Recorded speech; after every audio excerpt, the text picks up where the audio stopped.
अगले चैप्टर का title shopping mall. वीर भी जीप बाहर निकाल कर आ जाता है।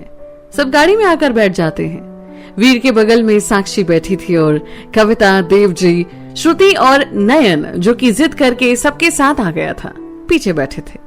मार्केट पहुंचकर वीर एक बड़े से मॉल के बाहर गाड़ी रोकता है और सब उतरकर मॉल के अंदर चले जाते हैं और वीर गाड़ी पार्क करने चला जाता है। मॉल के अंदर साक्षी देवजी को लिस्ट निकाल कर देती है और उसके हिसाब से कपड़े निकलवाने लगते हैं। जब वीर अंदर आते हैं तो उस दुकान का मालिक अपनी सीट से उठकर बाहर आ जाता है। दुकान का मालिक: प्रणाम मालिक, आइए। वीर: क्या हाल है? दुकान वाले: ठीक है मालिक, आप बताइए। वीर: सब बढ़िया। दुकान वाले बोले: कहिए मालिक, कैसे आना हुआ? वीर अपने परिवार के बाकी लोगों की तरफ इशारा करता है जो वीर और दुकान वाले की तरफ ही देख रहे थे कि कैसे वीर के अंदर आते ही इतने बड़े दुकान का मालिक अपनी सीट से खड़ा होकर वीर के पास गया और किस अदब से बात कर रहा है। और ये जानकर कि वो सब वीर के साथ हैं, वो खुद सबको सामान दिखाने लग जाता है। और सब इस बात से भी हैरान थे कि कैसे वीर के सामने दुकान का मालिक खुद इन सब की खातिरदारी कर रहा है। फिर बाकी सब कपड़े देखने लग जाते हैं और वीर दूर बैठा दुकान में ही इधर उधर देख रहा था। फिर उसकी नजर कुछ कपड़ों पर जा अटकी और वो इशारे से नयन को बुलाते हैं। नयन: क्या हुआ भैया? वीर कपड़े की तरफ इशारा करके: ये आप पहन कर दिखाना। नयन: ठीक है भैया। और वो कपड़ा उठाकर उसे पहन कर आता है जिसमें वो बहुत ही सुंदर लग रहा था। वीर: ये जाकर पापा से पूछो कैसा लग रहा है। और नयन वहां से अपने पापा के पास चला जाता है जहां उसके पापा कहते हैं: अच्छे लग रहे हो, पर आपने बिना किसी से पूछे क्यों पहना? नयन: वो वीर भैया ने कहा था। देव वीर की तरफ देखकर: ठीक है। ऐसा कहते हैं नयन फिर आकर बताता है कि अच्छा लग रहा है और वो वापस अपने कपड़े पहनकर आ जाता है और वीर उस कपड़े को पैक करवा लेता है, नयन को दे देता है। फिर उसकी नजर एक लहंगे पर जाती है जो बहुत सुंदर लग रहा था और वीर सोचता है कि कैसे ये श्रुति को दिलवाए। तभी उसके दिमाग में ख्याल आता है: साक्षी! हाँ भैया, इधर आना। साक्षी आती है और वीर उससे एक दूसरे लहंगे को दिखाकर कि तू ये ले ले, तुझ पर बहुत अच्छा लगेगा, ऐसा कहता है। ये सुनकर साक्षी थोड़ा हैरान होती है क्योंकि ये पहली बार था जब वीर ऐसा कुछ कह रहा था। और फिर साक्षी हाँ कर देती है। वीर बोला: अच्छा एक बात और सुन। साक्षी: अब क्या हुआ भैया? हुआ कुछ नहीं है, एक काम और कर, 2 और लहंगे उसके हाथ में पकड़ाते हुए ये कविता को और ये श्रुति को कहियो ले लेने को, अगर पसंद आए तो। साक्षी: भैया आज आपको क्या हो गया है? आप ठीक तो हो ना? वीर: हाँ दादी अम्मा, जितना कहा है उतना ही सुन ले, ज्यादा क्या सोच रही है? साक्षी बोली: हाँ ठीक है ना। और फिर जाने लगती है। वीर बोला: अच्छा एक बात और, किसी और को मत बोलना कि ये मैंने कहा है, तू संभाल लेना। साक्षी वीर के कान के पास आकर बोली: किसी को या श्रुति को? वीर ये सुनकर हैरान हो जाता है और साक्षी वहां से भाग जाती है। साक्षी बोली: श्रुति और कविता ये देखो, ये लहंगा मैंने लिया है, तुम दोनों भी ये ट्राई करो। श्रुति: नहीं नहीं ऐसे ही ठीक है। कविता: हाँ श्रुति सही कह रही है। साक्षी बोली: मैं तुम दोनों से पूछ नहीं रही हूँ, ट्राई करो। देव: बेटा जी कर लो ट्राई, कोई बात नहीं। फिर दोनों लहंगा लेकर चले जाते हैं और कुछ देर बाद वापस आते हैं। कविता बोली: साक्षी कैसा लग रहा है? मुझे तो पसंद आया। साक्षी: बहुत सुंदर दिख रही हो आप। और अपनी आंखों से काजल निकालकर कविता को लगा देती है और कहती है किसी की नजर न लगे। इतने में श्रुति भी बाहर आती है और साक्षी से पूछती है कि वो कैसी लग रही है। साक्षी बोली: बहुत सुंदर, और उसे भी काजल लगा देती है। श्रुति को भी पसंद था, पर पता नहीं क्यों वो वीर की तरफ देखने लगी और वीर ने भी हाथ के इशारे से बताया बहुत सुंदर। और ये देखकर श्रुति ने गुस्से में अपनी आंखें दूसरी तरफ कर ली, पर जाने क्यों वो उस लहंगे के लिए ना नहीं कर पाई और साक्षी को पसंद है बोल दिया। वहीं साक्षी भी ये सब देखकर मुस्कुरा रही है। फिर सब सारे कपड़े पैक करवा कर बाहर आते हैं और वीर बिल पे करके बाहर आ जाता है। वो गाड़ी लेने चला जाता है। इतने में ही देव बोले: यार समोसे की बहुत अच्छी सुगंध आ रही है, आप लोग यहीं रुकिए, हम अभी समोसे लेकर आते हैं। और वो भी वहां से चले जाते हैं। इतने में वीर भी गाड़ी लेकर आ जाता है। साक्षी बोली: भैया थोड़ी देर रुक जाइए ना, चाचा जी समोसे लेने गए हैं। वीर: ठीक है। नयन बोला: भैया चॉकलेट्स खानी है? वीर बोले: ठीक है रुकिए, आते हैं हम अभी चॉकलेट्स लेकर। वीर वहां से चले जाते हैं और बाकी सब गाड़ी में बैठ जाते हैं। वीर सबके लिए चॉकलेट्स लेता है और खुद के लिए पान लेकर आता है। वो सभी को चॉकलेट्स देता है और देव जी के लिए सब वेट करने लग जाते हैं। साक्षी बोली, चॉकलेट खाते हुए, क्या बात है भैया, आज बड़ा प्यार आ रहा है आपको सब पर। वीर, वो क्या है ना साक्षी जी, नयन के लिए चॉकलेट्स लेने गए थे तो सबके लिए ले आए, तो इसमें ज्यादा प्यार वाली कोई बात नहीं है, तो ज्यादा दिमाग मत चलाइए और चुपचाप चॉकलेट खाइए। इतने में ही देव जी भी आ जाते हैं और सब घर के लिए निकल जाते हैं। घर पहुंचकर रोहित और राजीव गाड़ी से सामान निकालने लग जाते हैं और बाकी सब घर के अंदर चले जाते हैं, जहां पर बाकी के सब गेस्ट भी आ चुके हैं और कुछ लोग शाम को आने वाले होते हैं, जिसमें सब कजिन शामिल थे। देव जी बोले, साक्षी ये लो बेटा, सबके लिए प्लेट्स में समोसे निकाल कर ले आओ। रोहित, हमें पता था अंकल जी हमारे लिए कुछ लेकर आएंगे। वीर की तरफ देखकर, कुछ लोग तो बस खाली हाथ आ जाते हैं। वीर बोला, रोहित तुझे खाने के अलावा भी कुछ दिखाई देता है क्या? चलो बहुत सारा काम करना है। नयन, नहीं रोहित भैया, वीर भैया ने हम सबको चॉकलेट्स खिलाई हैं, तो आप ऐसे नहीं बोल सकते। रोहित वीर के पास जाता है और आंख दिखाते हुए बोला, अच्छा बेटा, सबको चॉकलेट्स खिला रहा है और हमसे दुश्मनी? हाँ, हमें भी कुछ खिला पिला दिया कर। वीर हैरानी से रोहित की तरफ देखते हुए, जैसे उसे पता ही नहीं कि रोहित क्या बोल रहा है। इतने में साक्षी सबके लिए समोसे लेकर आती है और वीर बड़े साहब के पास चला जाता है, कुछ काम के बारे में बात करता है और फिर अंदर जाकर रोहित को साथ लेकर बाहर आ जाता है। इतने में ही राजीव आवाज लगाकर उनके साथ चला जाता है। बोला, वीर भैया हम कहाँ जा रहे हैं? वीर, राजीव सबसे पहले तुम हमें वीर भैया बुलाना बंद करो, हमारा नाम वीर है तो वही बुलाओ, और हम टेंट वाले के यहाँ पर जा रहे हैं क्योंकि कुर्सियां जो भेजी है ना वो हमें नहीं चाहिए, दूसरी लेनी है। राजीव, ठीक है वीर, अब ठीक है ना, अब तो बुरा नहीं लगा? वीर, नहीं अब ठीक है। तीनों हंसी मजाक करते हुए टेंट वाले के यहाँ पहुंच जाते हैं और कुर्सियां चुनकर वहां से निकल जाते हैं। रास्ते में रोहित बोला, वीर भाई सुबह से एक भी नहीं पिए, काम में लगाऊं, कहीं साइड में रोक लेना। वीर धीरे से बोला, भाई बाद में पी लियो, अभी राजीव भी साथ में है। रोहित, कोई बात नहीं, वो भी पी लेगा, है ना राजीव? और इशारे में राजीव से पूछता है, जिसके लिए राजीव भी हाँ कर देता है। फिर वीर गाड़ी एक चाय वाले के पास रोक देता है, जहां तीनों चाय और सिगरेट पीकर वापस घर की तरफ बढ़ चलते हैं। उसी बीच राजीव बोला, वीर वो तुमने पान खिलाया था ना आते हुए, यार फिर से खिला दो, बड़ा टेस्टी था। और फिर तीनों पान खाकर वहां से घर आ जाते हैं। यहाँ पर घर पर बहुत ज्यादा चहल पहल थी और वीर वहीं दालान पर बैठकर काम करवाने लगता है।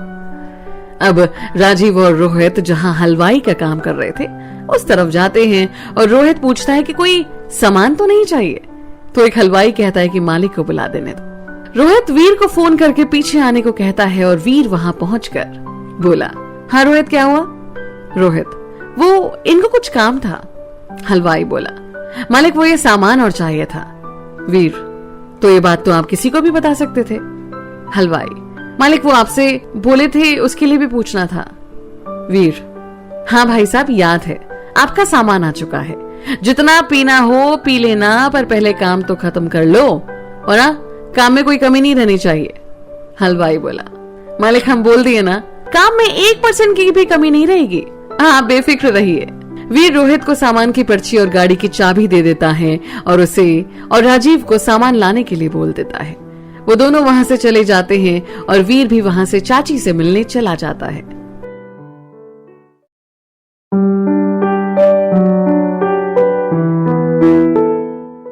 अगला चैप्टर, रिश्तेदारों की आवाजाही। वीर अपनी चाची को बुलाता है। वीर बोला, चाची वो आपके मायके से सब कब तक आएंगे? प्रीति उदास होते हुए बोले, वीर आपको तो पता है ना, सब अभी तक नाराज है, पता नहीं आएंगे भी या नहीं। वीर, ठीक है, आप एक काम करिए, फोन कीजिए और सबसे कहिए कि हम आ रहे हैं उन्हें लेने, तो सब तैयार रहें। और तब तक आप भी यहाँ कोई पूछे ना हमारे बारे में तो बता दीजिएगा कि हम कहीं काम से गए हैं। और आप उदास मत होइए, हम सबको लेकर ही आएंगे। वीर वहां से प्रीति के मायके निकल जाता है और करीब आधे घंटे बाद वहां पहुंचता है। वीर प्रीति की माँ और पापा के पांव छूता है और बाकी सबसे मिलने के बाद वीर बोला, नाना जी आप सब तैयार नहीं हुए अभी तक? नाना जी, बेटा हम नहीं जाना चाहते। वीर, नाना जी ये कोई बात नहीं हुई, रजनी आपकी भी नातिन है, उसे बुरा लगेगा। अगर उसके नाना जी नहीं आएंगे तो आशीर्वाद देने के लिए? नाना जी, बेटा हम कैसे जाएं वहां? आप ये बताओ, जब हमारी बेटी ने हमारी नहीं सुनी तो किस मुंह से हम वहां जाएं? वीर, नाना जी इस बात को 5 साल बीत चुके हैं। चाची आप सबको अभी भी उतना ही याद करती हैं। आपके आशीर्वाद को वो अभी भी तरसती हैं। हम पहले भी आए हैं, हम फिर से कह रहे हैं। नाना जी चलिए हमारे साथ। भूल जाइए पुरानी बातों को। बच्चा समझकर माफ कर दीजिए उनको। वो नासमझ थी उस वक्त पर, और कुछ हमारी भी गलती थी ना कि नासमझी कर बैठे। पर अब उन बातों को भूल जाइए। नाना जी, नहीं वीर। वीर उनके पैरों में गिर जाता है। नाना जी हमें आप अपना मानते हैं ना, तो हमारे लिए चल चलिए। और अंत में नाना जी को मानना पड़ता है। बोले, वीर आप इतना क्यों आते हैं हमें मनाने? आपको इतनी क्यों परवाह है उनकी? वीर, नाना जी हम अपने परिवार में किसी के चेहरे पर आंसू नहीं देख सकते।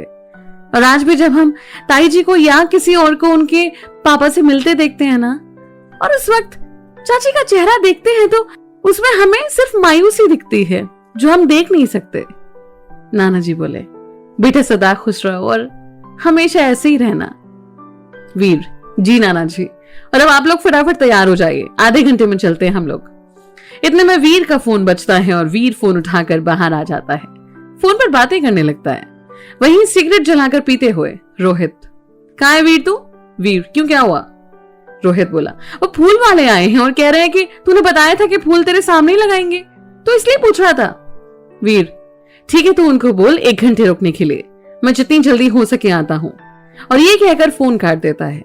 इधर सब अंदर तैयार हो रहे होते हैं। वीर को पुरानी बातें याद आने लग जाती हैं कि कैसे राम और प्रीति एक दूसरे से प्यार करते थे। प्रीति के परिवार वाले उसके खिलाफ होते हैं, फिर कैसे उनकी शादी होती है। वैसे उनके नाराज होने की कोई खास वजह नहीं थी, बस समाज के रिवाज की वजह से वो कतरा रहे थे। और दूसरी वजह प्रीति के परिवार की आर्थिक हालत थी, जिस वजह से प्रीति के परिवार वाले राजी नहीं हो रहे थे। खैर जैसे भी दोनों की शादी तो हो गई, पर प्रीति के परिवार ने उससे अपना रिश्ता तोड़ दिया। उसके बाद कई बार वीर उनसे मिलने और मनाने आया, पर प्रीति के पापा कभी माने नहीं। पर वो कहते हैं ना, अंत भला तो सब भला। वीर यही सोचकर खुश था। वीर अंदर जाता है जहां पर सब तैयार होते हैं।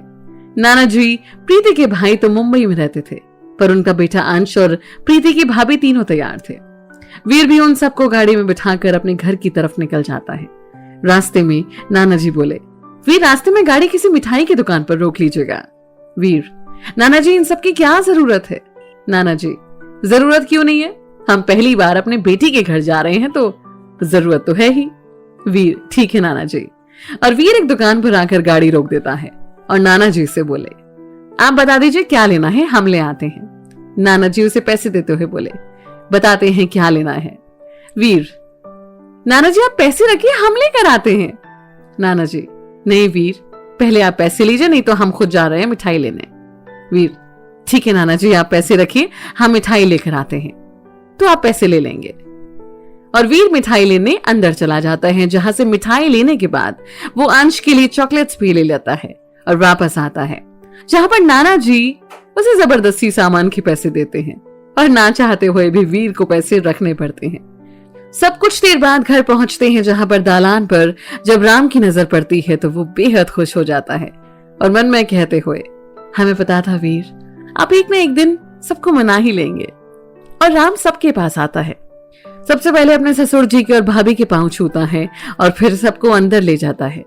प्रीति के पापा वहीं दालान पर रुक जाते हैं और बाकी सब मेहमानों से मिलने लगते हैं और राम भाभी और अंश को लेकर अंदर जाता है। साक्षी बोली, चाची नाना जी भाभी और अंश आए हैं।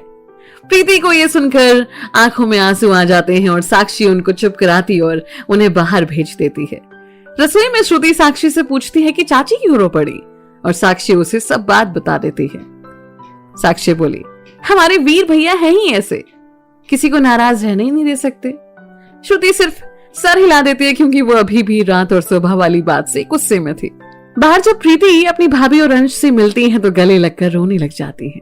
भाभी, प्रीति अब तो हम आ गए ना, तो रोने की जरूरत नहीं है, वैसे भी आप बहुत रो चुकी हैं, तो अब चुप हो जाइए।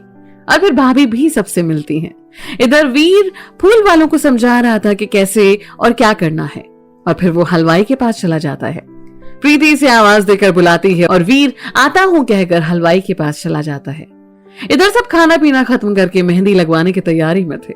वीर ने कुछ मेहंदी लगवाने वालियों को भी बुलाया था जो घर के बाकी सभी लेडीज को मेहंदी लगा रही थी और साक्षी और श्रुति उन दोनों की मदद भी कर रही थी। साक्षी संजना के हाथ में मेहंदी लगाते हुए बोली, संजना किसी का नाम भी लिखना है क्या? इतने में ही श्रुति वहां पर आ जाती है और कहती है, हाँ लिखना है ना नाम। और संजना की तरफ देखकर, क्यों संजना, लिखवाऊं? पर संजना शर्मा कर नीचे देखने लगती है और श्रुति कहती है, साक्षी लिख दे इस पर, राजीव। साक्षी, सच्ची? श्रुति, अरे तो मैं क्या मजाक करूंगी तुझसे? साक्षी बोली, फिर तो सही है, अब भाभी बुलाऊं ना आपको? संजना, साक्षी, आपकी जो मर्जी है। और तीनों हंसने लग जाते हैं। इतने में प्रीति आते हुए बोली, साक्षी वो वीर को खाना दिया, सुबह नाश्ता भी नहीं किया था उन्होंने। साक्षी बोली, चाची श्रुति दे आएगी, मैं मेहंदी लगा रही हूँ। प्रीति, ठीक है श्रुति आप आओ मेरे साथ। श्रुति और प्रीति दोनों रसोई में जाते हैं जहां श्रुति मन में सोच रही थी ये साक्षी हर बार फंसा देती है। वहीं साक्षी खुश हो रही थी कि इसी बहाने दोनों एक दूसरे के पास तो आएंगे। इतने में ही वीर अपने कमरे की तरफ जाता हुआ दिखता है और प्रीति श्रुति से बोली, इनको ना हर किसी की फिक्र है, सिर्फ अपनी छोड़कर, जाने इनका क्या होगा। श्रुति बोली, वो चाची बता दीजिए क्या लेना है उनके लिए, मेरा मतलब क्या पसंद है उन्हें। प्रीति बताती है और फिर श्रुति खाना लेकर जाती है। कमरे का गेट खुला हुआ होता है।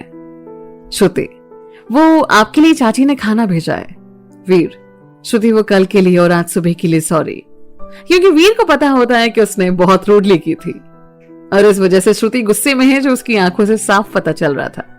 पर श्रुति इस बात का कोई जवाब नहीं देती और वहां से जाने लगती है।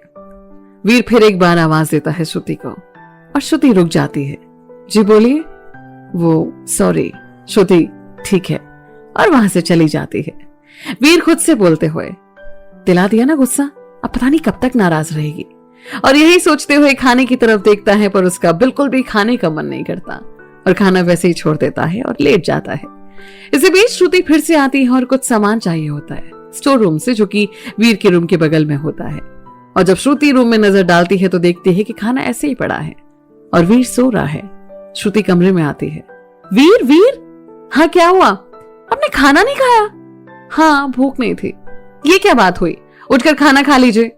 हूं नहीं, चाची ने इतने प्यार से भेजा है आपके लिए, खा लीजिए वरना उन्हें बुरा लगेगा। हाँ ठीक है, खा लूंगा। श्रुति खाना हाथ में लेकर, लो खाना खाओ। वीर, सही जबरदस्ती है यार, जब बात करने को बोलो तो सुनना नहीं और अभी जबरदस्ती। श्रुति, अच्छा ठीक है, मैं सुन रही हूं, आप खाना खाओ। वीर, ठीक है, और खाना लेकर खाने लगता है। Shruti, I know I am a duffer but sorry for all my mistakes. Shruti बोली, ठीक है, और कुछ बोलना है? वीर, तो आज से दोस्त? श्रुति, ठीक है। वीर बोलता है, एक बात बोलूं? हाँ बोलो। वो मैं कह रहा था कि आज जो लहंगा लिया है ना, वो पहन लेना आज शाम में या कल। श्रुति, ठीक है, देखती हूँ। वीर, आपने मेहंदी नहीं लगवाई? श्रुति, बस जा रही हूँ। और कुछ बोलना चाहेंगे या फिर हो गया? बस हो गया। श्रुति उठकर जाने लगती है और वीर आवाज देता है, श्रुति क्या हुआ? वीर, कुछ नहीं। श्रुति बोली, बिल्कुल ही पागल हो, और वहां से चली जाती है। वीर मन में जाने क्यों खुद को रोक नहीं पा रहा है तुम तक जाने से। नहीं चाहता हूं तुम्हारी जिंदगी में आना, पर पता नहीं क्यों खुद को रोक नहीं पा रहा हूं। ये सब सोचते हुए खाना खत्म करके बाहर आ जाता है। बाहर आते ही डीजे वाला बोला, प्रणाम मालिक, ये बॉक्स कहाँ लगाऊं? वीर एक कोने में वो सेट करने को कह देता है और बाहर चला जाता है। दालान पर सब बड़े बुजुर्ग बैठ रहे होते हैं और वीर वहां कुछ देर बैठता है। गाड़ी लेकर राजीव और रोहित के साथ बाहर चला जाता है।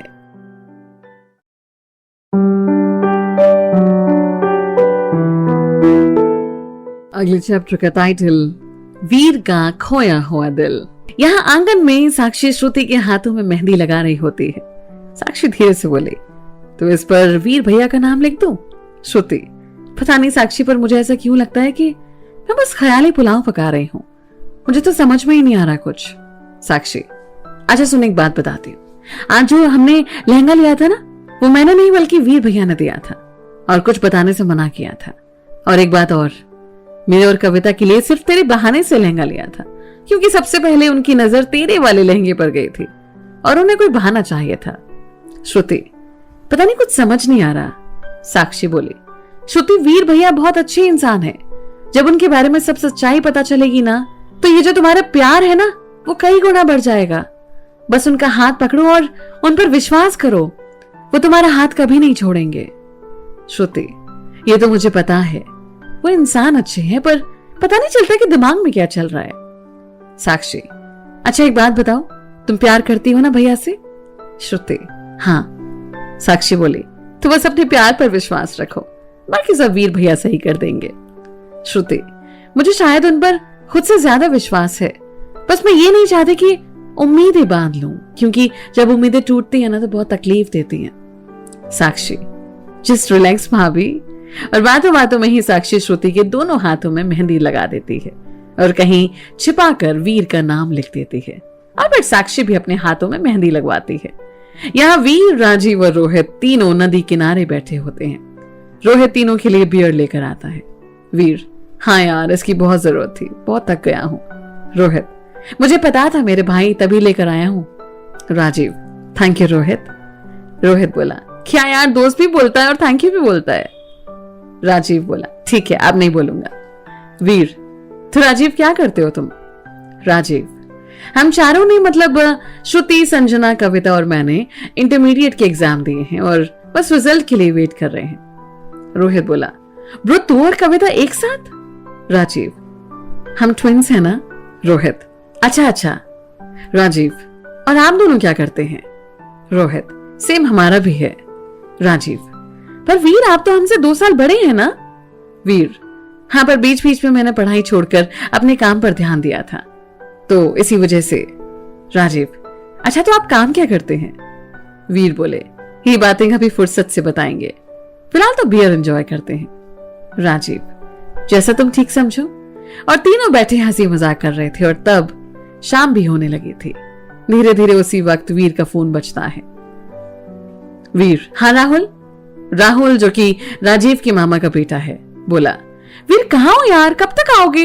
हम सब आ चुके हैं, बस तुम्हारा इंतजार है। वीर, बस थोड़ी देर में आया, और फोन रख देता है।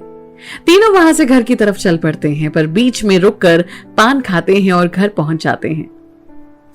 वीर वहीं गाड़ी रोककर टेंट, लाइटिंग और फूल वाले को बता रहा होता है कि और क्या करना है, और उनसे बातें करने लगता है। रोहित आंगन में बोला, हाय राहुल, क्या हाल? राहुल, तो अब आए हैं आप, और वीर कहाँ है? और दोनों गले मिल जाते हैं। रोहित, जो सबको पहले से ही जानता था, सबसे मिलता है और फिर राहुल बोला, ये तो राजीव है ना? राजीव, हाँ राहुल, मैं हूं राजीव। राहुल, तुम कब आए यार? फिर राहुल राजीव से मिलता है और बाकियों का भी इंट्रोडक्शन करवाता है।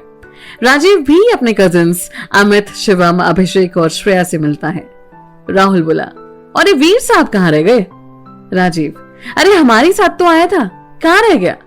इतने में वीर अंदर आता है और सबसे मिलता है। राहुल, क्या यार वीर, इतनी दूर से आए हैं हम और तुम्हारे दर्शन भी दुर्लभ हो रहे हैं। वीर, नहीं भाई, बस थोड़ा सा काम था, उसी वजह से बाहर था। अब आ गया ना तू, तो तुम लोगों के साथ ही हो। इतने में ही चाची और लाइटिंग वाले वीर को आवाज देते हैं। वीर, रोहित और तुम बाकी सब ये लाइटिंग वाले से अपने हिसाब से काम करवा लो आज शाम के लिए, मैं अभी आता हूँ थोड़ी देर में। वीर, हाँ चाची बोलिए। प्रीति बोली, एक काम था, वो बात यह है कि आपको तो पता है ना, भाभी और पापा सब नहीं आने वाले थे, वो तो आपके जाने की वजह से आए हैं। तो उन लोगों ने शादी के लिए कोई सामान देना है, वो लिया नहीं है, तो भाभी कह रही थी कि मैं जाकर ला दूं, तो इसलिए बुला रही थी। वीर, चाची इन सब की क्या जरूरत है, रहने देते हैं ना। प्रीति, वीर समझा करो, मैं 5 मिनट में आई, चलते हैं। वीर बोला, ठीक है चाची, और हाँ वो किसी को अपने साथ ले चलना, क्योंकि फिर आप मुझसे पूछोगे कि ये कैसा है वो कैसा है, और मेरी समझ में तो कुछ आना नहीं है। प्रीति, अच्छा आपकी समझ में नहीं आना, लहंगा तो बड़ी जल्दी पसंद आ गया, ठीक है मैं ले लूंगी किसी को। वीर, मन में ये क्या हो रहा है, पहले रोहित, फिर साक्षी और अब चाची, क्या चल रहा है? फिर खुद से ही छोड़ना, मुझे क्या, मैंने कोई गलत काम थोड़ी ना किया है। और फिर बाहर गाड़ी निकालकर रोड पर खड़ा हो जाता है ताकि कोई देख ना पाए, चाची को आते हुए, और उन्हें सबके बीच से निकल कर आना ना पड़े। इतने में ही प्रीति श्रुति के साथ आती है और वीर मन में, वाह चाची, आपने तो दिल की बात सुन ली, कहता है और मुस्कुराने लगता है। प्रीति, क्या बात है वीर, बड़े मुस्कुरा रहे हो। वीर, कुछ नहीं चाची, बस ऐसे ही। प्रीति, हाँ हाँ, सब समझ में आ रहा है। प्रीति पीछे बैठ जाती है और श्रुति को आगे बैठने के लिए कहती है और वीर मार्केट की तरफ गाड़ी मोड़ देता है। मार्केट में मॉल के बाहर पहुंचकर श्रुति और प्रीति गाड़ी से उतर जाते हैं और वीर गाड़ी पार्क करने चला जाता है।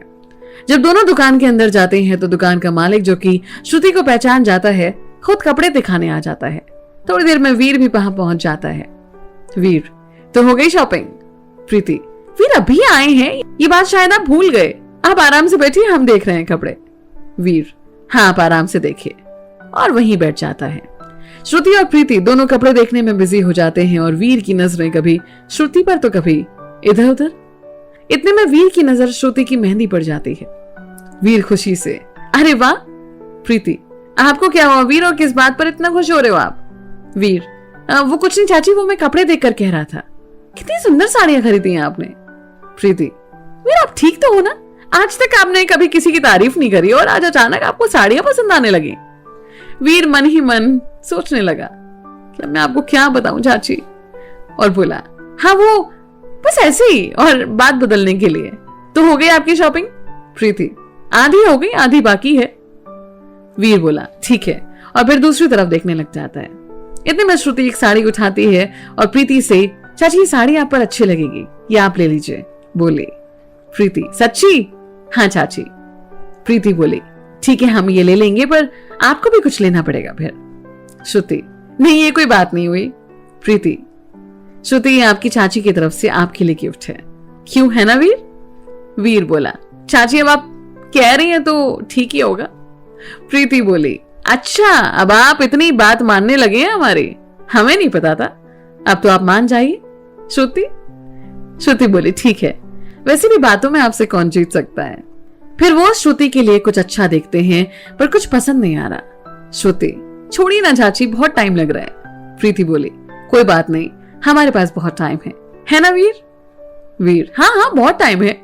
तभी वीर की नजर एक पीले और हल्का नीला रंग में लगे लहंगे चोली पर जाती है और वीर चाची से बोला, अगर आप लोगों को कुछ पसंद नहीं आ रहा तो मैं कुछ मदद करूं?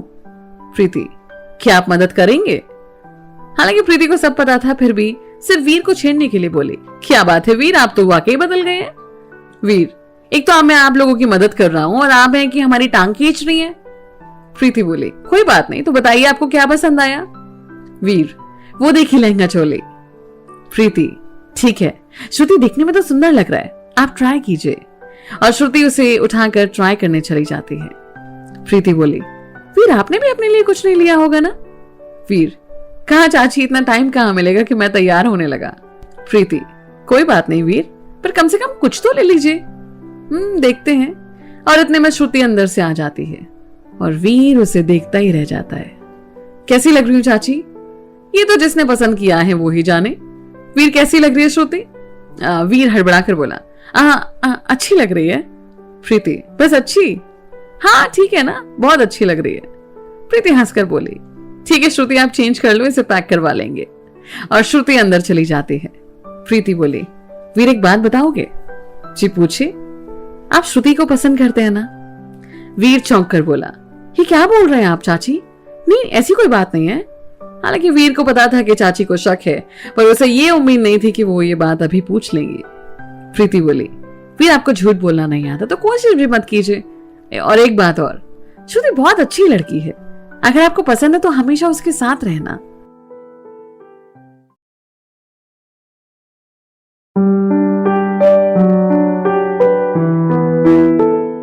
अगले चैप्टर का टाइटल, प्यार का आगाज। वीर बोला, सिर्फ मेरे पसंद करने से क्या होता है? प्रीति, उसे भी आप पसंद हो। अब मुझे ये नहीं पता कि आप दोनों एक दूसरे को कब और क्या बोलेंगे, पर एक बात जानती हूँ, आप दोनों एक साथ में बहुत अच्छे लगोगे। श्रुति वापस आती है और प्रीति श्रुति से कहती है, श्रुति हम ना तब से देख रहे हैं, वीर के लिए कुछ कुर्ता हमें पसंद नहीं आ रहा, तो आप देख लेंगे एक बार। श्रुति सर हिलाती है और देखने लगती है। वीर इशारे से प्रीति से, ये क्या है? और प्रीति कुछ नहीं कहती, बस दूसरी तरफ देखने लग जाती है। इतने में श्रुति दो कुर्ते पसंद करती है और प्रीति के हाथ में दे देती है। प्रीति, वीर कौन सा पसंद है इन दोनों में से? वीर, चाची कोई सा भी ले लीजिए। प्रीति बोली, ठीक है तो इन दोनों को ही पैक करवा लेते हैं। इसी बीच श्रुति एक शर्ट और निकलवा लेती है और प्रीति उसे भी पैक करवा लेती है। फिर सभी बिलिंग काउंटर पर जाते हैं जहां प्रीति पैसे निकालती है, पर वीर उनके हाथ को रोक देता है और अपना कार्ड आगे बढ़ा देता है। प्रीति वहां तो चुप हो जाती है, पर दुकान से बाहर आने पर, ये क्या बात हुई वीर? चाची बस चलिए आप। नहीं वीर, ये गलत बात है। चाची वो सिर्फ आपकी मम्मी पापा नहीं है, वो मेरे नाना और नानी भी हैं, तो अब चुपचाप चलिए। वीर पर पैसे भाभी ने दिए थे। कोई बात नहीं चाची, आप जब वो सब जाने लगेंगे तो ये किसी और बहाने से उन्हें वापस कर देना, बस बात खत्म। प्रीति बोली, और अगर घर पर यह बात किसी को पता चली तो? वीर, अच्छा और घर पर बताएगा कौन? चाची अब आप ज्यादा मत सोचो। इसी बीच तीनों गाड़ी तक पहुंच चुके थे। वीर सारा सामान गाड़ी में रखता है और गाड़ी घर की तरफ मोड़ देता है। रास्ते में प्रीति बोली, वीर गोलगप्पे। वीर, हमें पता था चाची आप और मार्केट आए और गोलगप्पे ना खाएं, चलिए चलते हैं। तीनों गोलगप्पे खाते हैं और घर वापस आ जाते हैं। वीर बोला, अरे वाह, आप लोगों ने तो इसे बहुत बढ़िया सजा दिया है। रोहित, आखिर आदेश भी तो हमारे वीर का था, तो कैसे पूरा नहीं करते? अब तक शाम हो चुकी थी और सब तैयार हो रहे थे, क्योंकि अब संगीत का टाइम हो चुका था। हालांकि ये बड़ा फंक्शन नहीं था, सिर्फ परिवार के लोग, रिश्तेदार और बहुत क्लोज दोस्त ही शामिल होने वाले थे, पर धमाका होना तय था। इतने में ही कैमरे वाले आते हैं। कैमरे वाला बोला, प्रणाम मालिक, देर तो नहीं हुई ना आने में? वीर, अरे नहीं नहीं, आइए, तब तक चाय नाश्ता कर लीजिए, अभी थोड़ा टाइम लगेगा। ये कहकर वीर वहां से हलवाई के पास जाता है। वीर बोला, तो भैया रात का खाना तैयार हो गया? हलवाई, हाँ मालिक, बस थोड़ा सा टाइम और लगेगा और खाना तैयार हो जाएगा। वीर, ठीक है, आप लोग इसे खत्म कीजिए और उसके बाद मुझे बुला लीजिएगा। और हाँ, आज तो आप लोग रात भर काम करने वाले होंगे, तो कोई भी सामान चाहिए तो अभी बता दीजिए। हलवाई, नहीं मालिक, सब कुछ है, अब अगर कुछ और चाहिए होगा तो सुबह में ही मंगवाएंगे। वीर, ठीक है, फिर आप लोग खत्म कीजिए काम।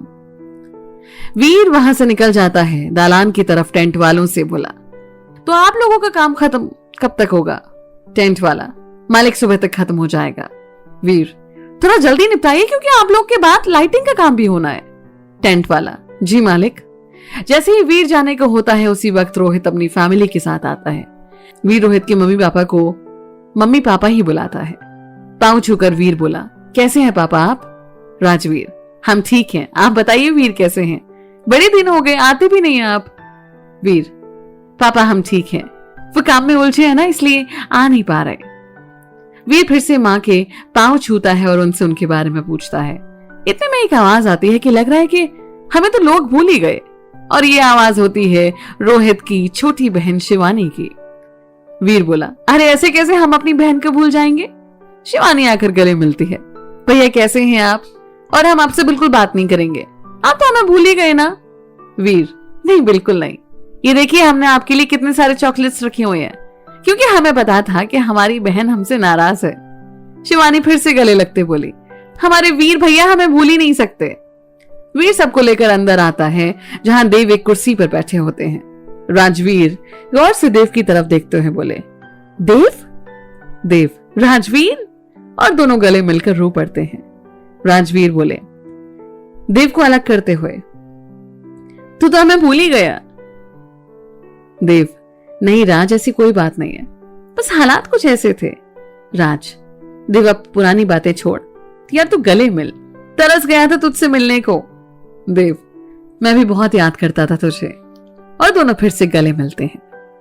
फिर दोनों एक दूसरे के परिवार से एक दूसरे को मिलवाते हैं और वहीं बैठकर बातें करने लग जाते हैं। धीरे धीरे सभी तैयार होकर आंगन में आ जाते हैं। वीर सारे काम फटाफट खत्म करवाता है। इतने में हलवाई वीर को ढूंढते हुए आते हैं। मालिक, हो गए काम खत्म, बस अब पूड़ियां तलनी है जो खाने के वक्त पर तलेंगे। वीर, ठीक है आप चलिए, हम आते हैं। वीर अपने कमरे की तरफ बने हुए सीढ़ियों से छत पर बने हुए कमरे में जाता है और वहां से दारू की 2 बोतल लाकर हलवाई को दे देता है और हलवाई भी खुश। इतने में फूफा जी भी वीर को ढूंढते हुए आते हैं और वीर से दारू के लिए पूछते हैं। वीर उनको इंतजार करने के लिए बोलकर बड़े पापा से पूछने चला जाता है कि अभी सबको दी जाए या नहीं। वीर बोला, बड़े पापा वो सभी दारू के लिए पूछ रहे हैं। बड़े साहब, कोई बात नहीं वीर, मना मत कीजिए। वीर, जी बड़े पापा, बस आपसे पूछ रहे थे कि अभी देनी है या फंक्शन के बाद। बड़े साहब, कोई बात नहीं वीर, अभी से चलने दो। वीर, ठीक है बड़े पापा। और वहां से सीधे अपने कमरे में जाता है और वहां से दारू लाकर फूफा जी को देता है और कहता है कि और चाहिए तो बता दीजिएगा। और उसके बाद वहां से चला जाता है। इधर प्रीति के कमरे में श्रुति बोली, चाची मैं क्या पहनूं, कुछ समझ में नहीं आ रहा। प्रीति, वो जो अभी शाम में लेकर आए हैं ना आप, वो पहन लीजिए, सुंदर लगोगे, और सबसे जरूरी बात, किसी को पसंद भी आएगा। श्रुति शर्मा कर सर हिला देती है। बस धीरे धीरे सब तैयार होकर बाहर आंगन में आने लगते हैं। फिर पहले बुआ जी अपने ग्रुप के साथ कुछ गाने लगती हैं और कुछ रस्में पूरी करती हैं। इसी बीच वीर, जो अभी भी किसी काम में बिजी था, उसके पास किसी का फोन आता है और वो तेजी से वहां से निकलकर बाइक उठाकर बाहर चला जाता है। दरअसल ये फोन विशाल, जो कि रजनी का होने वाला पति है, उसका था, जिसके कुछ दोस्त शादी में आ रहे थे और उनमें से कुछ ने ड्रिंक कर रखी थी और उनके रास्ते में लड़ाई हो गई। सभी को पुलिस ने थाने में रखा था। अब विशाल ये बात अपने घर पर भी बता नहीं सकता था, इसलिए उसने वीर को फोन किया ताकि पिछले कुछ टाइम में दोनों की काफी अच्छी दोस्ती हो गई थी। वीर तुरंत पुलिस स्टेशन पहुंचता है और वहां से कुछ ही देर में उन सबको छुड़ा लेता है और जिससे लड़ाई हुई थी वो भी वीर को देखकर अपनी कंप्लेन वापस ले लेता है। वीर सभी को उनके गांव के पास तक छोड़कर आता है, जहां से विशाल सभी को ले जाता है। विशाल, बहुत बहुत धन्यवाद वीर। वीर बोला, कोई बात नहीं विशाल, वैसे इनका ख्याल रखिए। विशाल, एक बात और प्लीज, ये बात किसी को मत बताना। वीर, आप आराम से जाइए विशाल। और दोनों गले मिलकर अपने घर को निकल पड़ते हैं। रास्ते में विशाल रुककर एक चाय और सिगरेट पीता है और इसी बीच उसका फोन बजता है। ये कोई अननोन नंबर से होता है कॉल। वीर, हेलो कौन? हेलो वीर। वीर, हाँ बोल रहा हूं। उधर से श्रुति, मैं श्रुति बोल रही हूँ। वीर, हाँ बोलो। श्रुति बोली, वीर सभी तुम्हें पूछ रहे हैं, खासकर रजनी दीदी, कहाँ है आप और कितनी देर में आ रहे हैं?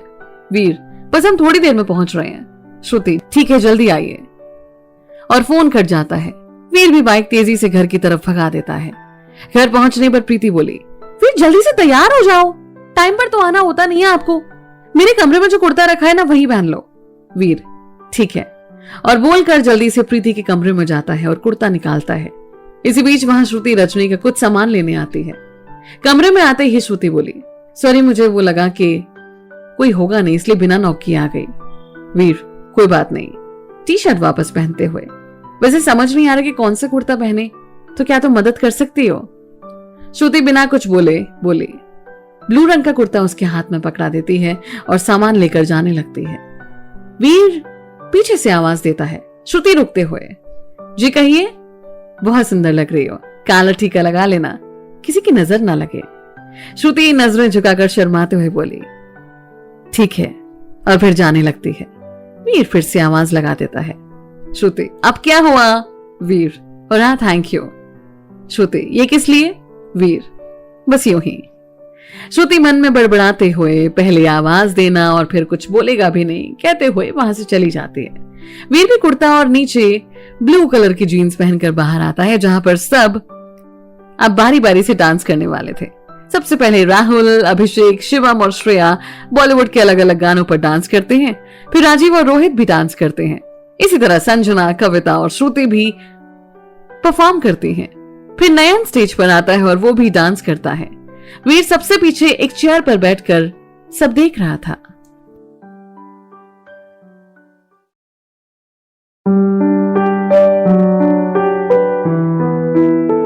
अगले चैप्टर का टाइटल मेहंदी वाली रात। हर कोई डांस कर रहा होता है। नयन के बाद बारी आती है सारे प्रोग्राम की करता धरता साक्षी की, जिसके डांस को देखकर सभी मंत्रमुग्ध हो जाते हैं। और फिर वो स्टेज से कहती है कि अब बारी है हमारे वीर भैया की। ये सुनकर वीर चौंक जाता है कि यहाँ पर क्यों फंसा दिया मुझे, और सभी वीर की तरफ मुड़ जाते हैं और ना चाहते हुए भी वीर को उठकर जाना पड़ता है। वहां स्टेज पर जाकर वो ट्रैक बताता है और गाना बजता है। तारों का चमकता गहना हो, फूलों की महकती वादी हो, उस घर में खुशहाली आए जिस घर में तुम्हारी शादी हो। और गाना खत्म होते ही सभी की आंखों में आंसू आ जाते हैं और सभी खड़े होकर तालियां बजाने लगते हैं। इसी बीच रजनी स्टेज पर आती है और सबके सामने रजनी कहती है, पापा, मम्मी, साक्षी, चाचा, चाची, मैं आप सबको बहुत मिस करूंगी। इस आंगन में बिताए हर एक लम्हे को याद करूंगी, चाहे आप सबकी डांट हो या फिर आप सबका प्यार, मैं कुछ भी नहीं भूलूंगी। आप सब मेरी जिंदगी के सबसे बेहतरीन इंसान हो। आप सबकी बहुत याद आएगी।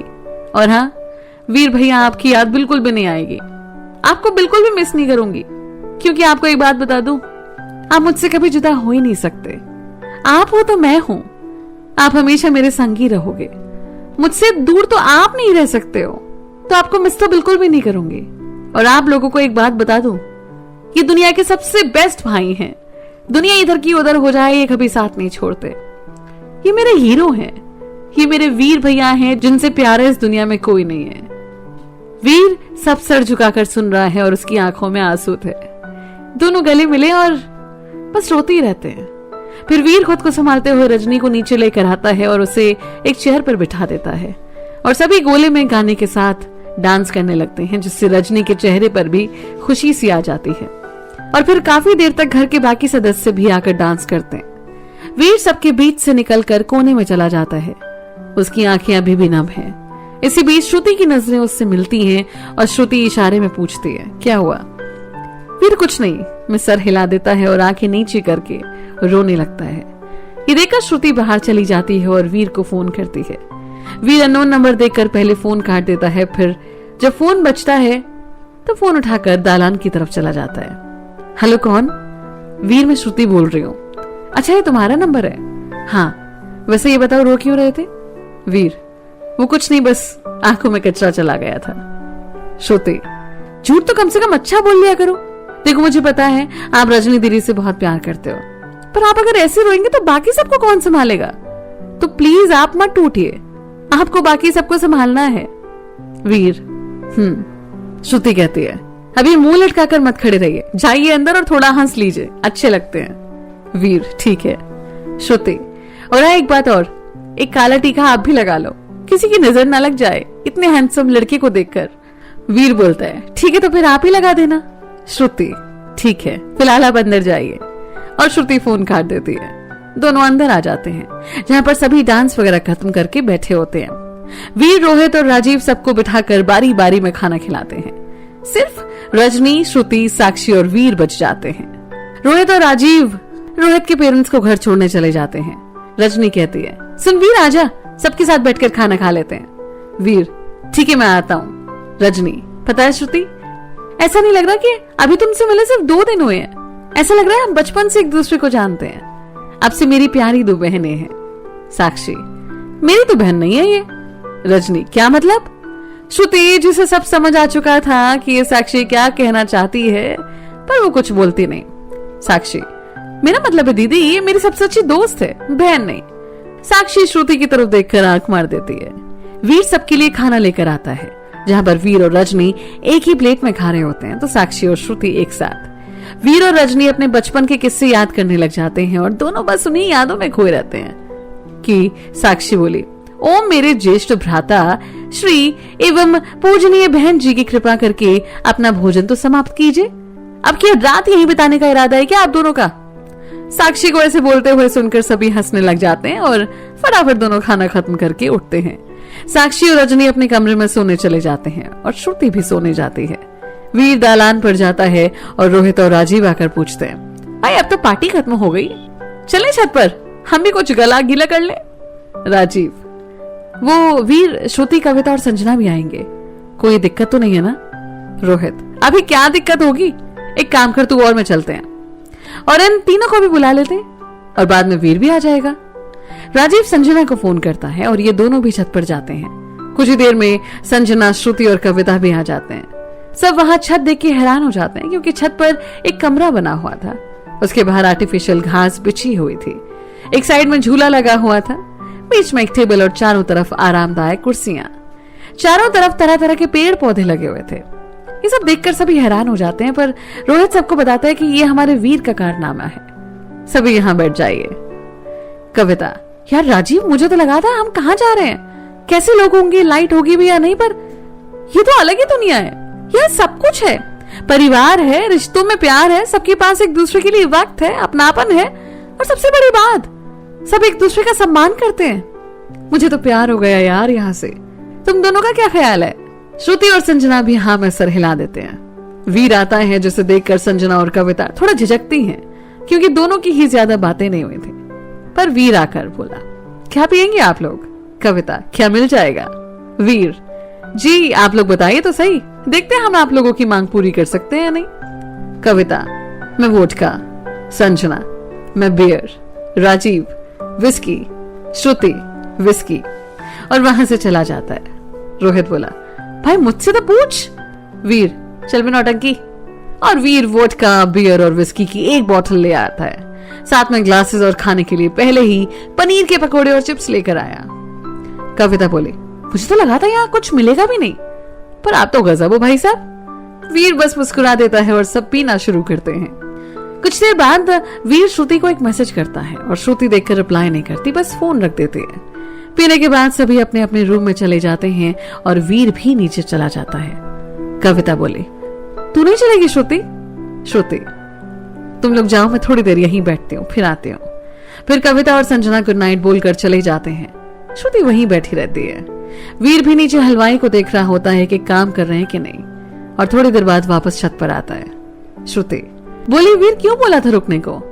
वीर, बस यूं ही, अगर आपको बुरा लगा तो सॉरी, आप जा सकते हैं। श्रुति बोली, नहीं बोलिए ना।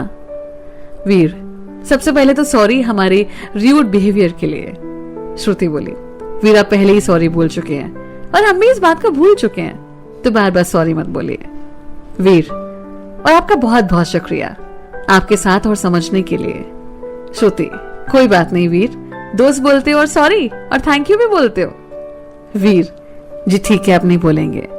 फिर दोनों के बीच खामोशी पसर जाती है। शायद दोनों के पास कहने के लिए बहुत कुछ है पर शब्द नहीं है। थोड़ी देर बाद वीर कहते हैं, तो चलें अब सोने? श्रुति, थोड़ी देर और रुक जाइए ना। वीर, क्या बात है, आप ठीक तो हो ना? हाँ बिल्कुल ठीक है। वीर कहता है, कोई बात है क्या श्रुति? नहीं कुछ नहीं। फिर दोनों के बीच खामोशी पसर जाती है।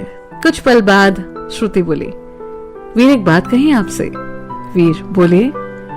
पता नहीं आपसे क्यों कह रहे हैं, ये बात हमने आज तक किसी से भी नहीं कही, जाने आपसे क्यों बात करने का मन कर रहा है। वीर बोला, बोले श्रुति।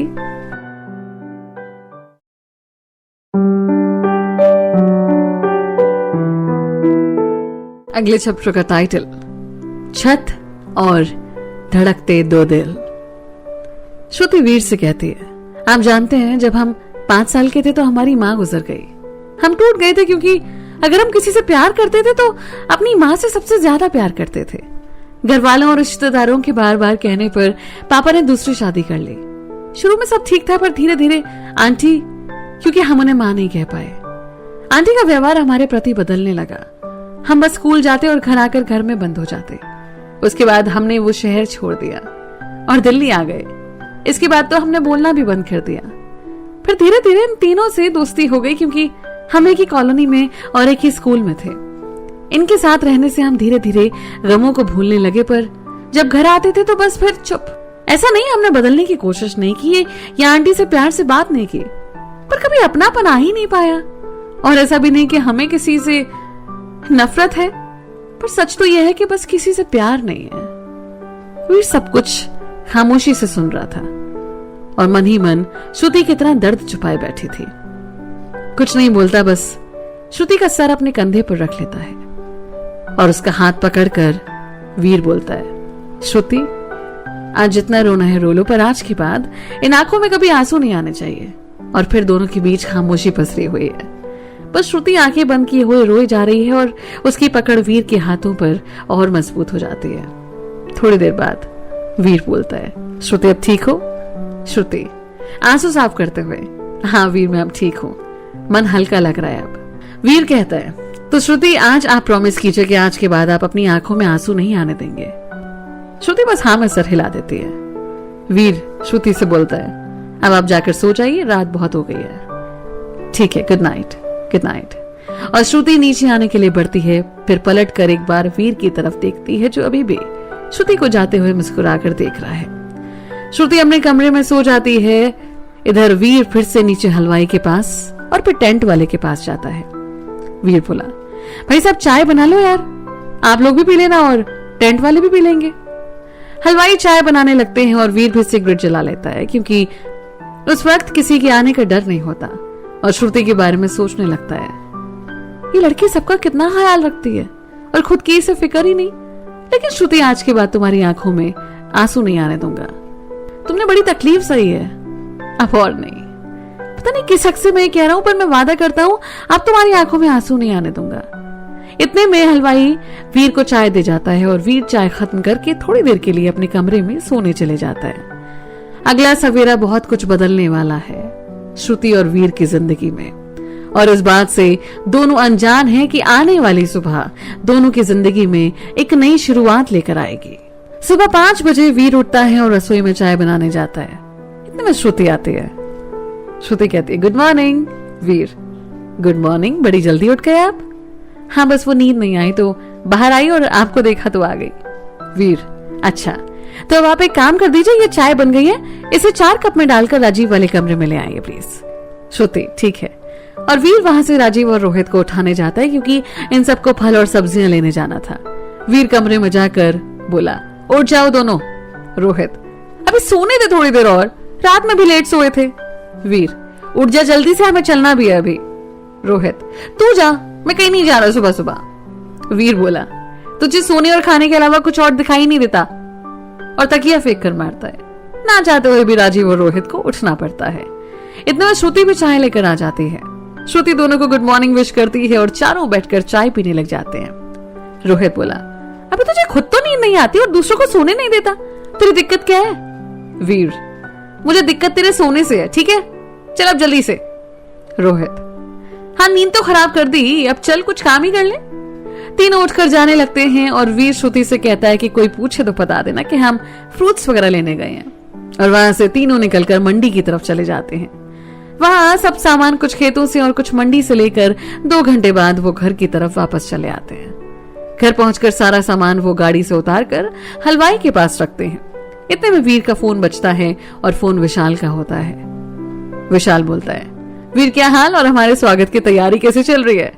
वीर, सब बढ़िया, आप बताइए कैसे याद किया? विशाल, वो बात ये थी कि आज आपके यहाँ से कितने लोग आ रहे हैं? वीर, 5 लोग। दरअसल शादी है उससे एक दिन पहले लड़की वाले के यहाँ से कुछ लोग लड़के वाले के यहाँ पर जाते हैं, जिसमें लड़की का एक भाई और बाकी जिन्हें जाना होता है वो होते हैं। और जब बारात निकलने वाली होती है तो लड़की का भाई लड़के का हाथ पकड़कर गाड़ी में बिठाते हैं और कुछ रस्में भी होती हैं। इसे हाथ पकड़ी कहते हैं। विशाल बोले, नहीं वीर, आप लोग 11 को भेजेंगे। वीर, ठीक है विशाल, हम देखते हैं। विशाल, देखते नहीं, 11 लोग ठीक है। वीर, ठीक है, और फोन काट देता है। इसके बाद वीर बड़े पापा के पास जाता है जो कि सब रिश्तेदारों और परिवार वालों के साथ बैठे होते हैं। वीर बोले, बड़े पापा वो विशाल का फोन आया था। क्या बोले वो? वीर, बड़े पापा जैसे हमने डिसाइड किया था कि 5 लोग जाएंगे तो वो कह रहे थे कि नहीं 11 लोगों को भेजिए। बड़े पापा, ठीक है, तो आपके विचार से किन्हें भेजे हम? वीर बोले, बड़े पापा हम, रोहित और आपके अलावा आपको जो ठीक लगे। बड़े साहब, तो ठीक है, देव, राम, राजीव, राजवीर, आपके फूफा जी, मामा जी, राहुल और मोहल्ले के 4 लोग और उनको भेज देते हैं। वीर, ठीक है बड़े पापा, और चाचू आप सबको बोल दीजिए कि 3 बजे तक वहां पहुंचना है, तो उस हिसाब से थोड़ा जल्दी तैयार हो जाएं। बड़े पापा और वो सामान देख लेते हैं। बड़े पापा, ठीक है, यही मंगवा लीजिए, सभी देख लेंगे। वीर, रोहित दोनों सारा सामान लेकर आते हैं और सभी सब कुछ देखते हैं और कहते हैं कि सब सामान है इसमें। वीर राजीव और चाचू को बताता है कि कौन सा कपड़ा किसके लिए है और बाकी सब बातें बताकर वहां से सामान अंदर रखवा देता है। वीर वापस आते हुए बड़े पापा रोहित और वीर को अपने पास बुलाते हैं चाय पीने के लिए। दोनों वहीं बैठकर सबसे गप्पे लगाने लग जाते हैं और रोहित तो बस चुपचाप ही नहीं होता, क्योंकि रोहित सभी को बहुत अच्छे से जानता था और लोग जितना प्यार वीर को करते थे उतना ही रोहित को भी, क्योंकि सबको पता था रोहित और वीर में ज्यादा अंतर नहीं है, दोनों की एक दूसरे में जान बसती है। सब बेटे हंसी मजाक कर रहे थे। फिर वीर उठकर बाहर चला जाता है जहां पर टेंट का काम खत्म हो चुका होता है और लाइट वाले अपना काम कर रहे थे। वीर फिर वहां से बाहर निकलकर हलवाई के पास जाकर उसे एक लिस्ट देते हैं कुछ सामानों की, जिससे लेकर वो बाहर आता है।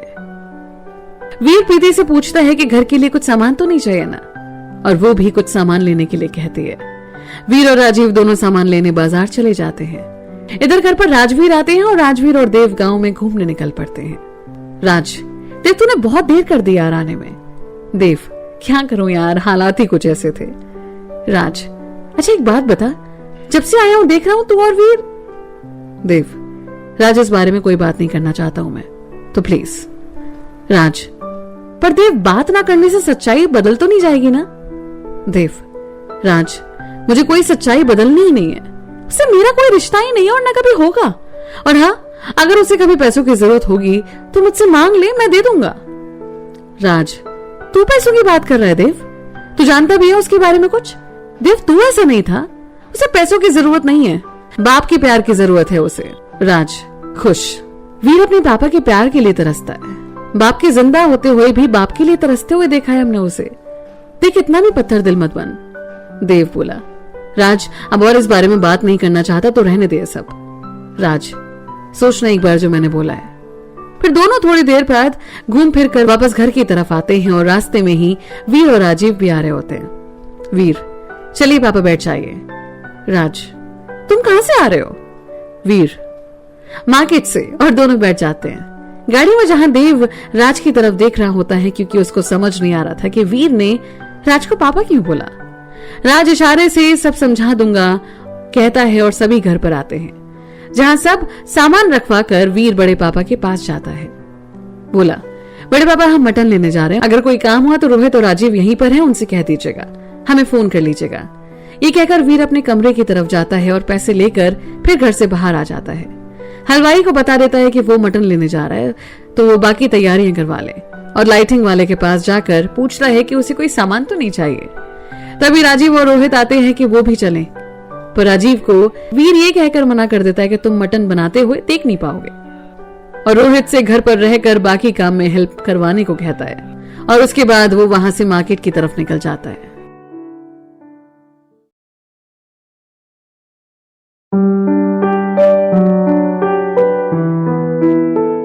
अगले चैप्टर का टाइटल, भाग दौड़ और वीर। मार्केट में मटन दुकान पर मटन वाला बोला, प्रणाम मालिक, आइए बैठिए। वीर, आप बस फटाफट काम कीजिए क्योंकि घर पर बहुत काम पड़ा है। मटन वाला, आप बैठिए, हम करते हैं। मटन वाला भी अपने काम में बिजी हो जाता है और वीर वहीं बैठा सिगरेट पीते हुए उसे जल्दी काम करने को कहता है। बीच बीच में कई बार कॉल आती है और वो सबको काम करने को बोलता रहता है। इधर करीब 2 घंटे बाद मटन तैयार होता है, जिसे गाड़ी में डलवा कर वो घर की तरफ निकल पड़ता है। उसके बाद घर पर मटन रखकर सबसे पहले वो नहाने चला जाता है क्योंकि खून के छींटे काफी पड़ गए थे कपड़े पर। फिर वो श्रुति की पसंद वाली शर्ट पहनकर बाहर आया है और सबसे पहले श्रुति की नजर उस पर पड़ती है। श्रुति हाथ के इशारे से बताती है कि बहुत अच्छी लग रही है ये शर्ट, और वीर भी मुस्कुरा देता है। एक बच्चों के होते हैं और वीर जिन सबको लड़के वालों के यहाँ जाना होता है उन्हें तैयार होने को कहता है और राजीव से भी तैयार होने को कहता है। जो काम वो कर रहा था वो खुद करने लग जाता है। 2 बजे के करीब 11 लोग 2 गाड़ियों में लड़के वाले के वहां जाने के लिए निकल रहे होते हैं और वीर राजीव को सब बातें फिर से समझाता है और वो सब निकल जाते हैं। इधर वीर उसके बाद सबको खाने के लिए बिठाता है। रोहित को सबको खाना खिलाने के लिए कहकर वहां से निकल जाता है। वो फिर रजनी, साक्षी, श्रुति, संजना, कविता और प्रीति को लेकर ब्यूटी पार्लर निकल जाता है, जहां वो उन सबको छोड़कर वापस 3 घंटे में आने को कहकर घर आ जाता है। घर पर आने के बाद लाइटिंग का काम अब लगभग खत्म हो चुका होता है। वीर फूल वाले से उसको भी काम जल्दी खत्म करने को कहता है और वापस कैमरे वाले के पास जाता है, जहां वो उनसे कुछ बातें करके घर के अंदर जाता है। वीर बड़े पापा से, बड़े पापा कोई कमी तो नहीं लग रही है ना, या कुछ और करना हो तो बता दीजिए। बड़े पापा, नहीं वीर, आपने सब कुछ बहुत अच्छे से संभाल लिया, हमें तो आप पर गर्व है। वीर, क्या बड़े पापा, अच्छा आप ना बड़ी मम्मी से भी एक बार बात कर लीजिए कि कोई कमी हो या कोई दिक्कत हो तो अभी बता दे, उसे बदलवा सकते हैं। बड़े पापा, वीर आप खुद पूछ लीजिए ना। वीर, वो बड़े पापा हमें थोड़ा सा काम है इसलिए आपसे कह रहे थे। बड़े पापा भी जानते हैं कि वीर सिर्फ बहाना बना रहा है क्योंकि उनकी बड़ी मम्मी का व्यवहार उनके प्रति कभी अच्छा नहीं रहा, और वो ये भी जानते थे कि सिर्फ उसी वजह से वीर उनसे कटता रहता है। बड़े पापा मन में ही बोले, वीर हम आपको सारी खुशियां दिलवाएंगे जिसके आप हकदार हैं। बहुत सह लिया आपने और हम भी बहुत चुप रह गए, पर अब और नहीं। वीर अब नाना जी के पास जाता है क्योंकि कल यहाँ आने के बाद उनसे मुलाकात नहीं हो पाए थे। वीर, नाना जी आप ठीक है ना? नाना जी, हाँ वीर बेटे। वीर बोला, नाना जी आपको कोई दिक्कत तो नहीं है ना यहाँ पर? वो सॉरी हम मिल नहीं पाए ना आपसे। नाना जी कोई बात नहीं, हम देख रहे हैं आप बिजी हैं और यहाँ पर कोई दिक्कत नहीं है, सभी लोग इतने अच्छे हैं ना, हमें तो वक्त का पता ही नहीं चला। वीर, नाना जी कोई दिक्कत हो तो प्लीज हमें बताइएगा। नाना जी, जी बेटे। नाना जी, आप चाची से मिले, उनसे बात हुई आपकी, वो खुश है या नहीं? वीर, उनसे मैं मिला था, पर हम उनसे ये नहीं पूछ सकते कि वो खुश है या नहीं, क्योंकि यहाँ कर एक बात तो पता लग गई कि वो यहाँ पर दुखी नहीं रह सकते। हमें अफसोस है कि हम पहले नहीं आए और आपको बार बार परेशान किया। वीर बोले, नहीं नाना जी, हमें आपने परेशान नहीं किया, वो तो आपसे मिलने की वजह से हम बार बार आ जाते थे। नाना जी, तू आना मत छोड़ना और हमेशा खुश रहो बेटा। जी नाना जी। इतने में नयन, अंश बाकी बच्चों की मंडली के साथ वहां पहुंच जाते हैं। नयन कहता है, वीर भैया कल से कहां थे आप? हमें दिखे भी नहीं। हमने सबसे पूछा पर सब यही कह रहे थे कि आप काम कर रहे हैं। हाँ दोस्त, वो थोड़े बिजी थे हम। नयन, हम आपसे नाराज हैं, और मुंह फुलाकर बैठ जाता है। वीर कहता है, चलो अंश, कोई हमसे नाराज है तो हम आपको चॉकलेट सिलवाते हैं। नयन चॉकलेट्स का नाम सुनकर बोला, हम बिल्कुल नाराज नहीं हैं, और सब हंस पड़ते हैं। फिर वीर सभी को अपने साथ लेकर चॉकलेट सिलवाने ले जाता है। वहीं लड़के वाले के यहाँ सबका जोरदार स्वागत होता है और सब बैठकर बातें कर रहे होते हैं। फिर विशाल वीर को फोन करता है। हेलो वीर, आप नहीं आए? वीर, नहीं विशाल, यहाँ बहुत काम था इसलिए हम नहीं आ पाए। विशाल, वीर हमारे दोस्त और कजन सब आपसे मिलना चाहते थे और आप नहीं आए। दरअसल विशाल सबसे वीर की इतनी तारीफ कर चुका था कि सब काफी एक्साइटेड थे उससे मिलने को। वीर बोला, कोई बात नहीं, आप सब शादी में तो आ ही रहे हैं ना, सबसे मिल लेंगे। विशाल, चलिए ठीक है, फिर जल्दी मिलते हैं। वहीं विशाल के यहाँ कई लोग वीर के बारे में पूछ चुके होते हैं और राम सबको बताते हैं कि वो नहीं आए। सब काफी खुश होते हैं कि सबका व्यवहार बहुत अच्छा था और इस बात से खुश थे कि रजनी एक अच्छे घर में आएगी। बातों का दौर चल रहा था, बीच बीच में चाय नाश्ता भी चल रहा था। 6 बजे के करीब सबको खाना खाने के लिए बिठाया जाता है और सब खाना खाकर इंतजार करते हैं बारात निकलने का। तब तक 8 बज चुके होते हैं। इधर वीर भी तैयारियों में लगा होता है। सब काम लगभग खत्म हो चुके होते हैं, बस हलवाई खाने का थोड़ा बहुत सामान बना रहे थे, बाकी सब काम निपट चुका होता है। इधर जब वीर टाइम देखता है तो 5:30 बज चुका होता है और गाड़ी लेकर सभी को ब्यूटी पार्लर से लेने चला जाता है। सबका मेकअप हो चुका होता है और वीर भी वहां पहुंच जाता है। वीर सबको लेकर आता है, सारे काम निपट चुके होते हैं और बस अब बारात आने का इंतजार था। इधर वीर भी सब कामों से फ्री होकर छत पर चला जाता है। वहां सिगरेट जलाकर बैठ जाता है, ये सोचकर कि कल रजनी चली जाएगी। आंखों में आंसू आ जाते हैं। काफी देर तक वहीं बैठा रहता है। फोन की आवाज सुनकर फोन उठाता है और साक्षी उससे कहती है कि रजनी दीदी बुला रही है। वीर रजनी के पास जाने ही वाला होता है कि श्रुति उसे ढूंढते आती है। श्रुति, वीर आप यहाँ आए, हम कब से आपको ढूंढ रहे हैं। वीर, वो हाँ बस यहाँ आ गए थे। श्रुति, वीर आप रो रहे थे। वीर, अरे नहीं, वैसे बड़ी सुंदर दिख रही हैं आप। और वीर श्रुति के पास जाने लगता है। श्रुति ये समझ नहीं पाती कि वीर क्या करना चाहता है। वीर उसके पास आकर उसकी आंखों से थोड़ा सा काजल लेकर श्रुति के गर्दन के पास लगा देता है और कहता है, अरे तुम डरती भी हो, आंखें खोल लो, मैं कुछ नहीं कर रहा। और बिना जवाब सुने वहां से रजनी के कमरे में चला जाता है। रजनी दुल्हन के जोड़े में तैयार होकर बैठी है। वीर, किसी की नजर ना लगे दीदी, बहुत सुंदर लग रहे हो। रजनी, वीर तो ठीक है ना। वीर, हाँ दीदी। रजनी उसे गले लगा लेती है और दोनों की आंखों में आंसू आ जाते हैं। वीर रजनी से अलग होकर बोला, दीदी रहने दो, मेकअप खराब हो जाएगा। रजनी, वीर सुन, तू अपना ख्याल रखना, मैं तुझसे ज्यादा दूर नहीं जा रही। तू वादा कर कि तू हमेशा हंसता मुस्कुराता रहेगा और हमेशा अपना ख्याल रखना। वीर, जी दीदी, आप भी अपना ख्याल रखिएगा। दोनों कुछ देर वहीं बैठे रहते हैं और जब घर के बाकी लोग रजनी से मिलने आते हैं तो वीर वहां से निकल जाता है। इधर 9 बजे के करीब बारात वहां से निकल जाती है। राजीव अपनी गाड़ी उनसे आगे निकाल लेता है और जल्दी घर पहुंचने की कोशिश करता है। करीब 10 बजे बारात पहुंचती है।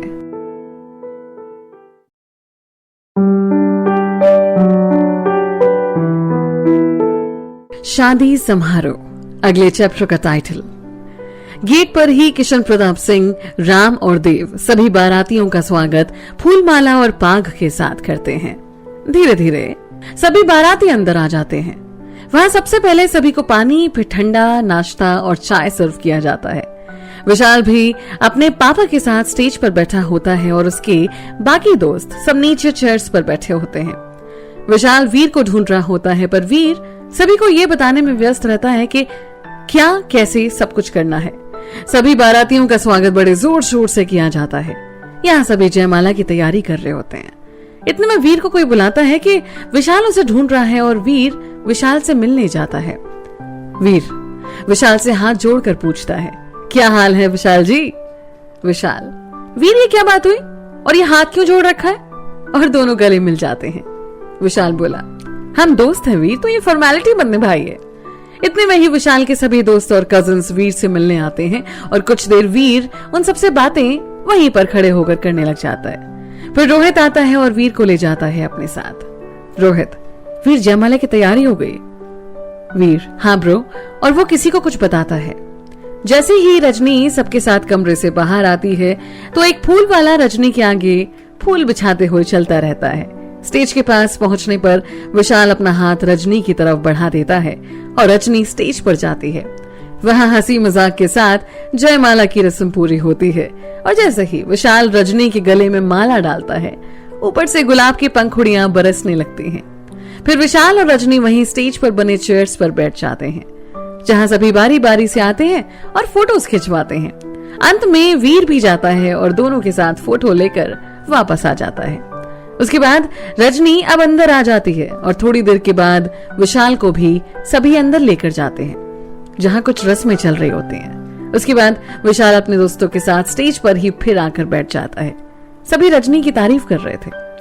इधर वीर भी अब बारातियों के खाने का इंतजाम देख रहा होता है। इतने में ही दालान से बहुत सारी गाड़ियां एक साथ रुकती हैं। उनकी आवाज सुनकर वीर बाहर की तरफ जाता है, जहां उनके वहां के MP और MLA आए हैं।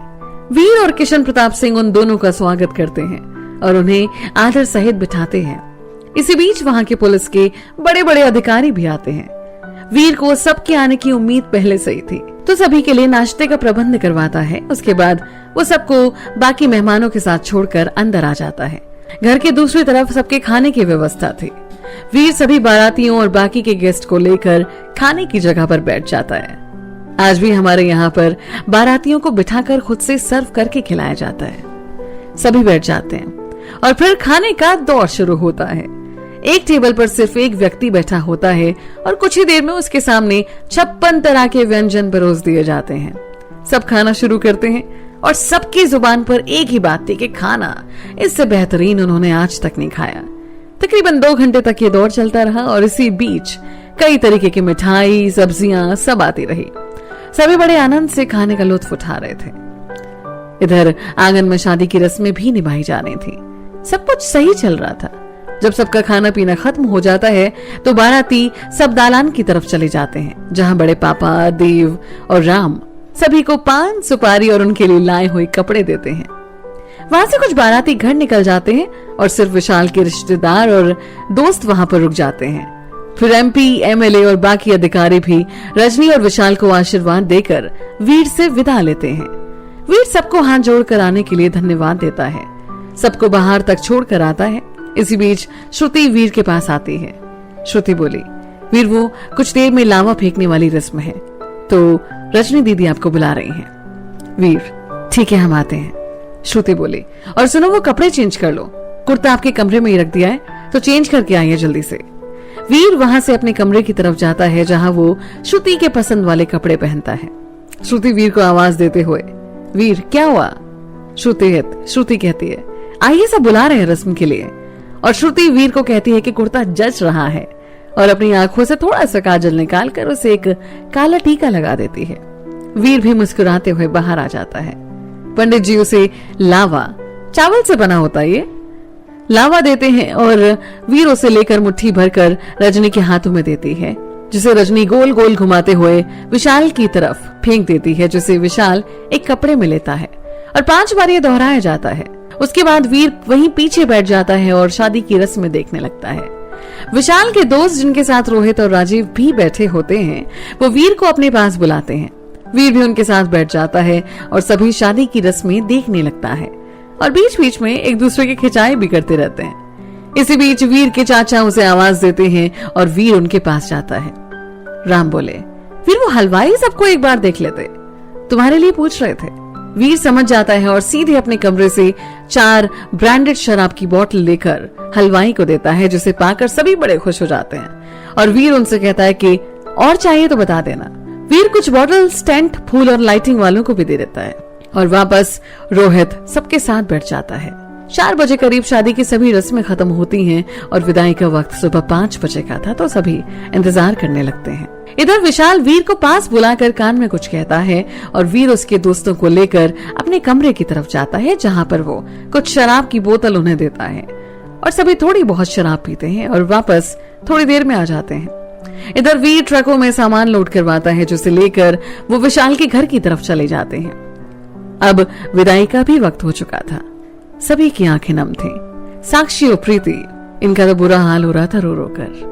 देव, बड़े पापा, बड़ी माँ, राम, बुआ जी, सभी की आंखें नम थी और आखिरकार विदाई का वक्त भी आ ही जाता है। रजनी सभी से लिपट कर रो रही थी। इतने में पंडित जी वीर से कहते हैं कि विदाई का शुभ मुहूर्त हो गया है। वीर रजनी के पास जाता है। उस वक्त उसकी आंखें बिल्कुल शांत थी, चेहरे पर कोई भाव नहीं था। वो रजनी को अपने साथ गाड़ी तक ले जाता है और रजनी उनसे लिपट कर बस रोए जा रही थी।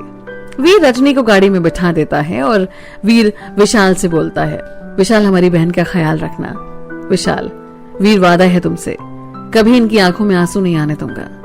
वीर और विशाल दोनों गले मिलते हैं और विशाल गाड़ी में बैठ जाता है। गाड़ी भी निकल पड़ती है। वीर विशाल के बाकी दोस्तों और रिश्तेदारों को भी विदा करता है, क्योंकि बाकी किसी को तो इन सब बातों का कोई ख्याल था ही नहीं। राजीव, रोहित, राम चाचा और कविता भी इनके साथ गए थे, जो शाम तक वापस आते। सबके जाने के बाद वीर भी वहीं कुर्सी पर बैठ जाता है और आंखें बंद कर लेता है। उसकी आंखों से भी आंसू बह पड़ते हैं, पर थोड़ी देर के बाद वो खुद को संभालता है और उठकर सीधे किचन की तरफ जाता है, जहां सबके लिए चाय बनती है। सब आंगन में बैठे रो रहे होते हैं और वीर सबके लिए चाय लेकर आता है, सबको समझा बुझाकर, और ये कहकर कि आप लोग रोएंगे तो रजनी भी खुश नहीं होगी। चाय देता है और सबसे कहता है कि आप लोग आराम कीजिए, और धीरे धीरे अपने अपने कमरे में चले जाते हैं। वीर भी अपने कमरे की तरफ जाता है, क्योंकि उस पर भी थकान हावी हो रही थी। वो जाकर एक विस्की की बोतल निकालता है और एक सांस में ही आधी खत्म कर देता है। फिर सिगरेट सुलगाकर पीता है और वापस बाहर आ जाता है। धीरे धीरे वो भी सारे काम निपटाता है। फिर वो सभी को बुलाकर उन सबके जो भी पैसे बचे थे उनको देता है। हलवाई भी बचा हुआ सारा सामान एक जगह रखकर चले जाते हैं और टेंट वाले भी धीरे धीरे अपना सारा सामान खोल रहे थे।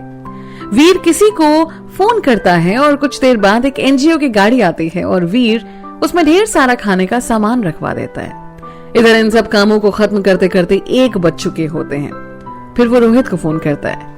हेलो रोहित। हाँ वीर बोलो। रजनी कैसी है? रोहित, बहुत रो रही थी पर अब शांत है। बात करवा सकता है क्या?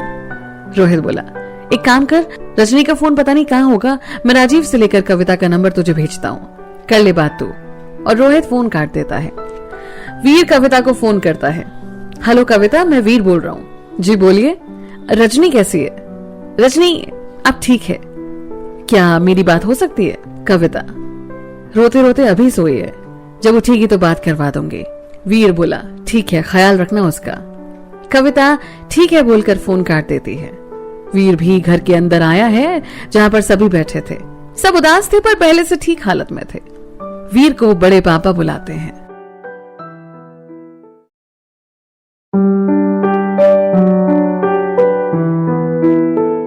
अगले चैप्टर का टाइटल विदाई का दर्द। बड़े पापा वीर से बोले, वीर कुछ काम बचा है तो बता दीजिए, हम कर लेंगे। वीर, नहीं बड़े पापा, सब काम खत्म हो गया है। जो खाना है वो रसोई में रखवा दिया है और बाकी सबको भी पैसे दे दिए हैं, तो आप आराम कीजिए। ये कहकर वो किचन की तरफ चला जाता है। वीर बोला, चाची एक कड़क चाय पिला दीजिए। प्रीति, ठीक है वीर, पर आप जाकर थोड़ी देर सो जाइए। ठीक है, पर साक्षी कहाँ है? होगी अपने कमरे में। वीर बोला, ठीक है, हम उनसे मिलकर आते हैं। वीर साक्षी के कमरे में जाता है, जहां साक्षी और श्रुति दोनों होते हैं। साक्षी, भैया दीदी की याद आ रही है। वीर बोले, वैसे तो बड़ा लड़ती रहती थी, अब क्या हुआ? साक्षी रोने लगती है। वीर, अच्छा चल चुप हो जा, ऐसे रोते नहीं है, अभी थोड़े दिनों में फिर से आएंगी ना दीदी, तो जी भरकर बातें कर लेना उनसे। वीर साक्षी को चुप करवाता है और वहीं पर बैठ जाता है। प्रीति भी वहीं पर चाय लेकर आती है और सभी चाय पीने लगते हैं। फिर वीर साक्षी को समझाकर खुद सोने चले जाता है। 6 बजे के करीब रोहित और राजीव वापस आते हैं। कविता और राम वहीं रुक गए थे कि अगली सुबह आएंगे। दोनों सभी से बात कर रहे होते हैं, रजनी के ससुराल के बारे में और उसके परिवार के बारे में। श्रुति और साक्षी सबके लिए चाय बनाते हैं। साक्षी जानबूझकर श्रुति से कहती है कि वो वीर भैया को उठा दे और चाय भी वहीं दे आए। श्रुति भी चाय लेकर चली जाती है। श्रुति, वीर उठ जाइए, 6 बज रहे हैं। राजीव और रोहित भी आ गए हैं। वीर अलसाते हुए आंखें खोलकर बैठ जाता है। श्रुति उसकी तरफ चाय बढ़ा देती है।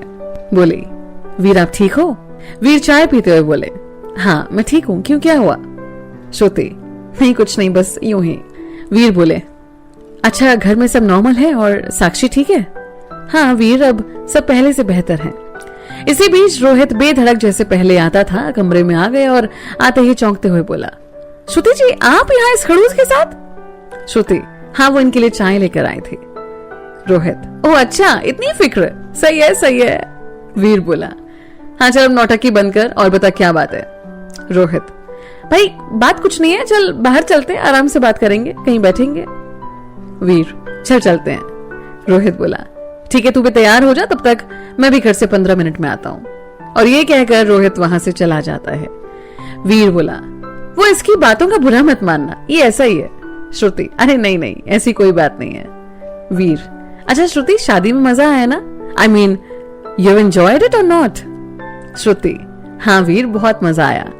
पहली बार जाना प्यार, परिवार और अपनापन क्या होता है। यहाँ सब एक दूसरे से कितना प्यार करते हैं। और वाकई यहाँ आने का फैसला बहुत अच्छा था हम सबका। वीर बोला, खुशी हुई जानकर कि आपने एंजॉय किया। श्रुति, दोनों चुप हो जाते हैं और श्रुति भी वहां से आ जाती है। वीर तैयार होकर बाहर आ जाता है जहां राजीव और रोहित उसी का इंतजार कर रहे थे। वीर बड़े पापा से बोल देता है कि वो लोग थोड़ी देर के लिए बाहर जा रहे हैं और बोलकर निकल जाते हैं। वीर गाड़ी लेकर गांव से बाहर की तरफ निकलता है। रोहित बोला, कहाँ जा रहे हैं हम? वीर, भाई पहले कुछ खाते हैं उसके बाद देखते हैं कहाँ चलना है। रोहित, ये भी सही है। तीनों एक रेस्टोरेंट के अंदर जाते हैं जहां वो कुछ खाने का ऑर्डर करते हैं। वीर वहां के मैनेजर से बात करने लगता है। राजीव बोला, रोहित वीर को हर जगह जान पहचान के लोग मिल जाते हैं। रोहित, हाँ ये तो है, अब क्या कर सकते हैं, हमारा भाई है ही इतना फेमस। और दोनों हंसने लगते हैं। वीर, क्या बात है, बड़े खुश हो रहे हो रोहित? रोहित बोला, हाँ वो कुछ बात ही ऐसी है ना वीर। चाय पिएगा वीर? रोहित का इशारा समझ जाता है। रोहित बेटा अभी खाने के लिए ऑर्डर किया है ना, तो खा लेते हैं, उसके बाद आपको चाय भी पिला देंगे। रोहित बोला, वीर मेरे भाई तुझे क्या हो गया, इतने प्यार से बात कर रहा है, कि तुझे किसी से प्यार तो नहीं हो गया ना? वीर, चल मुंह बंद रख, जब भी मुंह खोलेगा कुछ उल्टा ही बोलेगा। फिर तीनों का ऑर्डर आ जाता है और तीनों खाकर वहां से निकल जाते हैं। रोहित पास की दुकान से कुछ बियर ले आता है और तीनों पास में बने पुल पर आकर बैठ जाते हैं। शाम का वक्त था, अंधेरा हो चुका था, चारों तरफ शांति थी। बीच बीच में कभी कभार 1-2 गाड़ियां वहां से गुजर जाती थी। तीनों पानी की तरफ पैर करके रेलिंग पर बैठ जाते हैं। पुल पर साइड में चौड़ी सी रेलिंग थी वहां पर, और फिर कहानियों का दौर शुरू होता है। रोहित अपने और वीर के बचपन के किस्से बताता है और राजीव भी अपने चारों के बारे में ढेर सारी बातें बताता है, अपने स्कूल के किस्से, झगड़े, स्कूल ट्रिप्स, सबके बारे में। फिर रोहित राजीव से बोला, अच्छा राजीव एक बात बता, ये श्रुति हमेशा से ही चुप रहती है या फिर सिर्फ यहीं पर? राजीव, नहीं रोहित वो तो हमेशा ही शांत रहती है, कम बोलती है, पर काफी मैच्योर है। हम सबको सारे कांड से वही बाहर निकालती है। एक बार मैंने संजना ने और कविता ने मिलकर दिवाली के टाइम पर ना स्कूल में बम फोड़ दिया था और हमारी किसी ने कंप्लेन कर दी थी, तो श्रुति जिसे पूरे स्कूल में सभी एक शांत और सबसे होशियार लड़की के रूप में जानते थे, उसने आकर हमें बचाया ही नहीं, हमें बचाया और बोला सर ये तो हमारे साथ है। और हम क्लास में ही बैठकर पढ़ाई कर रहे थे और प्रिंसिपल सर ने उसकी बात पर यकीन करके हमें छोड़ दिया। कुल मिलाकर कांड हम करते थे और वो हमेशा हमें बचा लेते थे। या तो वो सबसे बड़ी जल्दी घुल मिल गई है, वरना वो इतनी जल्दी किसी से बात भी नहीं करती। इसी वजह से सब उसे घमंडी भी समझते हैं, पर हमें ही पता है कि श्रुति वाकई में क्या है। रोहित बोला, तुम सबकी पालनहार है। फिर तो वो तीनों हंस पड़ते हैं और काफी देर तक यूं ही बातें करते रहते हैं। रोहित के पापा रोहित को फोन करके घर आने को कहते हैं, तब तीनों घर की तरफ जाते हैं। वीर रोहित को घर छोड़ता है और राजीव वीर अपने घर की तरफ आ जाते हैं। थोड़ी देर बाद सभी खाने के टेबल पर मिलते हैं। सभी आपस में बात करते हुए खाना खा रहे हैं और वीर चुप रहता है। बड़े पापा बोले, वीर सुबह मछली मंगवा लेना और इन बच्चों को कल खेत की तरफ भी घुमा देना। वीर सिर्फ सर हिला देता है। खाना खत्म करके सभी थोड़ी देर आपस में बात करते हैं और वीर अपने कमरे की तरफ चला जाता है, जहां वो श्रुति को मैसेज करके छत पर आने को कहता है। श्रुति, जो कि साक्षी और प्रीति के साथ ही प्रीति के कमरे में थी, मैसेज देखकर मुस्कुराती है और सोचने लगती है कि कैसे जाए वो। पर तीनों आपस में ढेर सारी बातें करते हैं और श्रुति चाहते हुए भी नहीं जा पाती। वहीं छत पर वीर श्रुति का इंतजार कर रहा होता है। अंत में जब काफी देर तक वो नहीं आती है तो वीर काफी गुस्सा हो जाता है। वो वहीं पर छत पर बैठे हुए सोचता है कि उसे उतना फर्क क्यों पड़ रहा है, अगर श्रुति नहीं आई तो। आखिर वो श्रुति का लगता क्या है जो उसकी बात मानेगी। और यही सब सोचते हुए वो वहीं झूले पर सो जाता है। यहाँ श्रुति भी न मिल पाने की वजह से उदास थी और बुरा भी लग रहा था, पर सबके बीच से निकलकर वो नहीं जा पाते। सुबह जब धूप वीर के चेहरे पर पड़ती है तब वो उठता है और नीचे चला जाता है। उसे सबसे पहले श्रुति ही दिखती है और उसे नजरअंदाज करके वो चला जाता है। श्रुति भी यह देखकर उदास हो जाती है, फिर सोचती है कि कोई बात नहीं, वो वीर को मना लेगी। वहीं वीर रसोई की तरफ चला जाता है। वीर, बड़ी माँ चाय मिलेगी? बड़ी माँ वीर से कुछ नहीं कहती, बड़बड़ाते हुए, लोग सुबह उठेंगे वो नहीं होता, कोई उनका नौकर लगा हुआ है जो जब वो उठे उन्हें चाय दे। वीर ये सब सुनकर वहां से बिना चाय पिए निकल जाता है। वीर मछुआरे को फोन करके मछली घर पहुंचाने को कह देता है और मार्केट की तरफ चाय पीने निकल जाता है। वहां से वो नदी किनारे जाकर काफी देर तक वहीं बैठा रहता है। राजीव वीर को फोन करता है और उससे पूछता है कि वो कहां पर है। वीर राजीव से कहता है कि सभी तैयार हो जाएं, वो थोड़ी देर में आ रहा है। वीर थोड़ी देर में घर पहुंचता है, जहां से सबको लेकर वो नदी के पास पहुंचता है, जहां से एक नाव निकालकर सबको बिठाने को कहता है और सभी को लेकर नदी के उस पार पहुंचता है, जहां से वो सबको अपने खेत, आम के बगीचे, लीची के बगीचे और जामुन के बगीचे दिखाता है। सभी कच्चे आम तोड़कर खाते हैं। इधर श्रुति सोच रही थी कि कैसे वीर से बात करे और वीर तो बस सबको घुमा रहा था, उसका ध्यान कहीं और ही था। काफी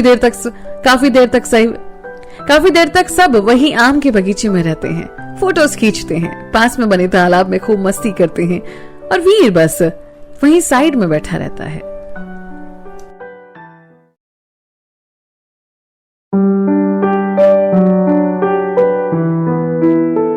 काफी देर बाद सभी वापस घर के लिए निकलते हैं। वीर पहुंचकर राजीव से कहता है कि वो घर जाए और वो थोड़ी देर बाद आएगा, उसे कुछ काम है। ये कहकर वीर वहां से निकल जाता है और सीधे बार पहुंचता है, जहां वो खामोशी से बैठकर बस शराब पिए जा रहा है। उसने अपना फोन भी ऑफ कर लिया था। वहीं घर पर बड़े पापा बोले, राजीव वीर कहाँ है? राजीव, बड़े पापा वीर को कुछ काम था तो वो चला गया और कह रहा था कि थोड़ी देर में आएगा। बड़े पापा, पता नहीं इस लड़के को काम के अलावा भी कुछ सूझता है कि नहीं। सभी लंच कर रहे थे। देव, भैया मछली बहुत टेस्टी है, काफी समय बाद इतनी अच्छी मछली खाई है। बड़े पापा, हाँ देव, अपने तालाब की है, ताजी है ना। देव, अपने तालाब मतलब? बड़े पापा बोले, देव वो ऐसा है ना, वीर ने बहुत सारे तालाब गवर्नमेंट से कॉन्ट्रैक्ट पर उठाए हैं, जहां पर मछुआरे मछली पालन करते हैं और प्रॉफिट का एक हिस्सा वीर का होता है। देव बस सर हिला देता है। शाम होने को आई है और वीर घर तक नहीं आया। प्रीति, साक्षी वीर को फोन करके पूछ कहां पर है। साक्षी, चाची कई बार किया पर फोन ऑफ है। प्रीति बोली, ऐसा होता तो नहीं है, कहीं घर में किसी ने उससे कुछ कहा तो नहीं ना। साक्षी बोली, मुझे भी ऐसे ही लग रहा है, वरना कुछ भी हो जाए वो अपना फोन ऑफ नहीं करते। प्रीति, ऐसा कर रोहित से पूछ, क्या पता उसके साथ हो। साक्षी, किया था फोन उन्हें भी, पर वो शादी में गए हैं इसलिए मैंने उन्हें कुछ बताया नहीं। प्रीति, ये लड़का भी ना छोटी छोटी बातों को दिल पर लगा बैठ जाता है। साक्षी बोली, चाची बुरा लगता है जिस तरह से माँ उनसे बात करती है, और आज भी उन्होंने ही कुछ कहा होगा। प्रीति, चल छोड़ ये बात, अभी करने के लिए सही टाइम नहीं है। वहीं श्रुति ये सोच रही थी कि वीर उसकी वजह से नाराज है। कई बार वीर को वो फोन करती है पर उसका फोन ऑफ ही होता है। वो मन ही मन कहती है कि नाराज होना है तो मुझसे हो, यूं घर क्यों नहीं आया। श्रुति साक्षी से पूछती है कि वीर कहाँ है और साक्षी भी बात बदल देती है। शाम होने को आई है और बड़े पापा कई बार वीर के बारे में पूछ चुके होते हैं, पर साक्षी बहाना बना देती है कि काम में फंसे हुए हैं और उनका फोन भी चार्ज नहीं है तो ऑफ हो गया। पर बड़े पापा को लगता है कि कुछ गलत है और उन्हें भी यही लगता है कि घर में वीर से किसी ने कुछ कह दिया है, वरना वो इतनी देर घर से बाहर नहीं रहता, और मन ही मन कहते हैं, वीर बेटा बस कुछ दिन और उसके बाद हम आपको दिल्ली भेज देंगे, वहां आप खुश रहेंगे। हाँ, हमारे लिए थोड़ा मुश्किल होगा, पर आपकी खुशी के लिए हम आपसे दूर रह लेंगे, क्योंकि यहाँ हम आपको इस तरह नहीं देख सकते। वहीं वीर दूसरी तरफ बार में बैठे बस शराब पिए जा रहा है और वहीं सारी पुरानी बातें उसे याद आ रही हैं कि कैसे बड़ी माँ कभी भी ताना देने या खरी खोटी सुनाने से बास नहीं आती। जब भी ये यादें उसके मन में आती हैं, वो खुद से और अपनी किस्मत से नाराज हो जाता है। वेटर जो कि वीर को जानता है उसे आकर कहता भी है कि सर आप बहुत पी चुके हैं, अब मत पीजिए। पर वीर गुस्से में उसे देखता है और वेटर भी वहां से चला जाता है। इधर घर पर रात के खाने के वक्त फिर से वीर के बारे में बड़े पापा पूछते हैं तो साक्षी कहती है कि वीर भैया का फोन आया था किसी दूसरे के फोन से, उन्होंने कहा कि वो देर से आएंगे। यहाँ तो साक्षी को बात संभाल लेती है, पर वो खुद सच्चाई जानती है कि वीर से अभी तक कोई बात नहीं हुई। साक्षी, प्रीति और श्रुति तीनों इधर उधर टहल रहे थे, बाकी सभी सो चुके थे, पर इन तीनों को नींद ही नहीं आती। इधर वीर भी 11 बजे वहां से निकलता है घर के लिए। वो दोपहर से इतनी शराब पी चुका था कि सीधे चला भी नहीं जा रहा था। फिर भी उसने अपनी बाइक उठाई और घर की तरफ आ गया। यहाँ जब वो घर पहुंचा तो बाइक की आवाज सुनकर सबकी जान में जान आई और सभी दालान की तरफ आ गए, जहाँ वीर बाइक खड़ी करके संभल कर आ रहा होता है। प्रीति बोली, वीर कहाँ थे अब तक? वीर बिना जवाब दिए वहां से जाने लगता है। प्रीति, ठीक है वीर, हम नहीं पूछेंगे, पर चलकर खाना तो खा लीजिए। वीर, हम खाकर आए हैं, और वहां से अपने कमरे में चला जाता है। सब ये देखकर बहुत उदास होते हैं, पर प्रीति खुद को संभालते हुए बोली, साक्षी आप खा लीजिए, वीर तो खाकर आया है। साक्षी बोली, चाची आप भी जानती हैं उन्होंने कुछ नहीं खाया। प्रीति, तो क्या आप भूखे रहेंगे? आप खा लीजिए। साक्षी नामा से हिला देती है और चाची से लिपट कर कहती है, क्यों वीर भैया को कोई कुछ कहता है? क्या बिगाड़ा है उन्होंने किसी का भी? सबसे अच्छे से बात करते हैं, सबका ध्यान रखते हैं, फिर भी इन सबके मन में इतनी नफरत क्यों भरी पड़ी है? प्रीति बस साक्षी को चुप करवाती है और श्रुति वहां से पहले ही जा चुकी होती है। श्रुति बोली, वीर उठकर खाना खा लीजिए, आपकी वजह से साक्षी और चाची ने भी नहीं खाया। वीर जब ये सुनता है तो होश में आता है और बिना कुछ बोले वहां से उठकर साक्षी और प्रीति के पास जाता है। दोनों वीर को देखकर तो पहले हैरान हो जाती हैं, और पर जब वीर कहता है कि उसे भूख लगी है तो प्रीति वहां से जाकर सबके लिए खाना निकाल लेती है। वीर अनजान बनते हुए पूछता है कि आप लोगों ने खाना क्यों नहीं खाया? साक्षी, वो भैया भूख नहीं थी, और फिर चाची और श्रुति ने भी कहा कि बाद में ही खाएंगे तो आपका वेट कर रहे थे। वीर, साक्षी झूठ अच्छा बोल लेते हो। साक्षी, आप भी तो अच्छा बोल लेते हो। वीर बस सिर हिला देता है। साक्षी बोली, भैया क्या हुआ, आप सुबह से कहाँ थे? वीर, ज्यादा दिमाग मत चला, काम था तो उसी वजह से देर हो गई। साक्षी, देखा मैंने कहा ना कि आप भी बहुत अच्छा झूठ बोल लेते हो। और ये कहकर मुस्कुरा देती है। सभी अपना खाना खत्म करते हैं और सोने के लिए चले जाते हैं। श्रुति साक्षी से बोली, तुम सो जाओ, हम थोड़ी देर के लिए छत पर जाते हैं, हमें नींद नहीं आ रही अभी। श्रुति वहां से छत की तरफ जाती है। वहीं वीर छत पर आसमान की तरफ देख रहा था। चांदनी रात थी और आसमान में तारे चमक रहे थे। श्रुति वहीं वीर के पास खड़ी हो जाती है और कुछ देर बाद बोली, यह रातें कितनी खूबसूरत है ना, चारों तरफ शांति और ये नजारा। वीर बोला। वीर, जिसे पता नहीं होता कि कब श्रुति आई और यहाँ पर खड़ी हो गई, चौंक कर बोला, आप कब आए? श्रुति, बस अभी आए हैं। वीर, हाँ वाकई बहुत सुकून है यहाँ। श्रुति बोली, वीर वो कल रात के लिए सॉरी, वो चाची और साक्षी के साथ थे तो आ नहीं पाए। वीर, कोई बात नहीं। श्रुति, आप अभी भी नाराज हैं? वीर बोला, श्रुति हम क्यों नाराज होंगे, और वैसे भी हम कौन हैं, और नाराज होने से क्या फर्क पड़ेगा?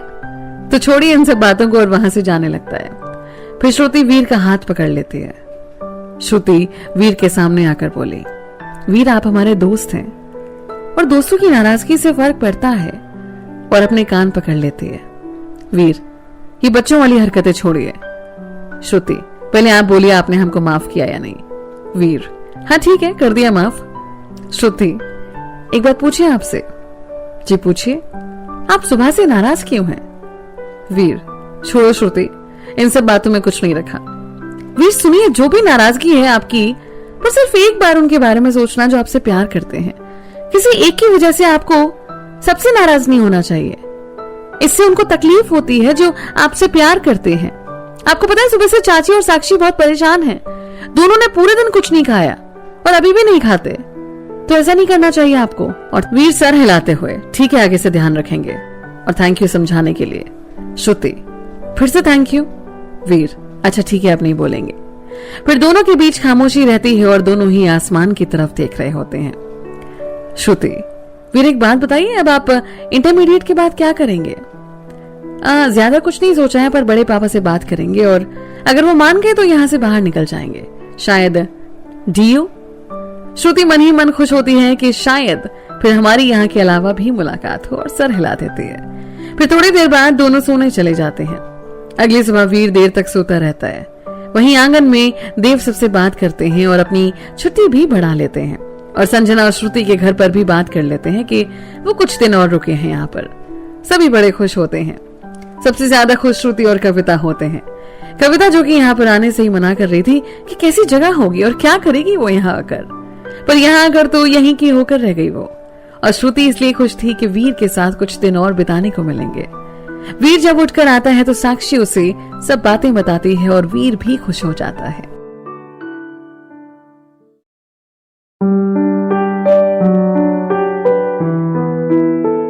और कुछ दिन, अगले चैप्टर का टाइटल। वीर सभी को अपने साथ ढेर सारी जगह घुमाता है। अपने गांव के आसपास के किले, डैम, पार्क, खेत, मंदिर और आसपास की हर जगह घुमाता है। 4-5 दिन इसी में बीत जाते हैं। वीर राजीव को अपने साथ अपने सारे काम भी दिखाता है।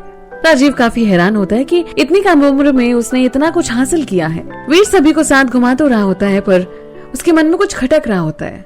उसे हर वक्त ये लगता है जैसे उसका कोई पीछा कर रहा हो, और जाने क्यों पहली बार उसे किसी वजह से डर लग रहा था। इसी वजह से वो एक सुबह सबको आंगन में इकट्ठा होने को कहता है। बड़े साहब, क्या बात है वीर? वीर बताते हैं, आप सब ध्यान रखिएगा, खासकर संजना, श्रुति, कविता, राजीव, नयन और साक्षी।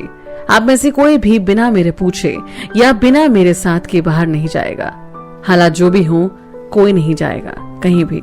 अगर आप में से किसी को भी कहीं जाना है तो मुझे बता दीजिए और मैं साथ जाऊंगा।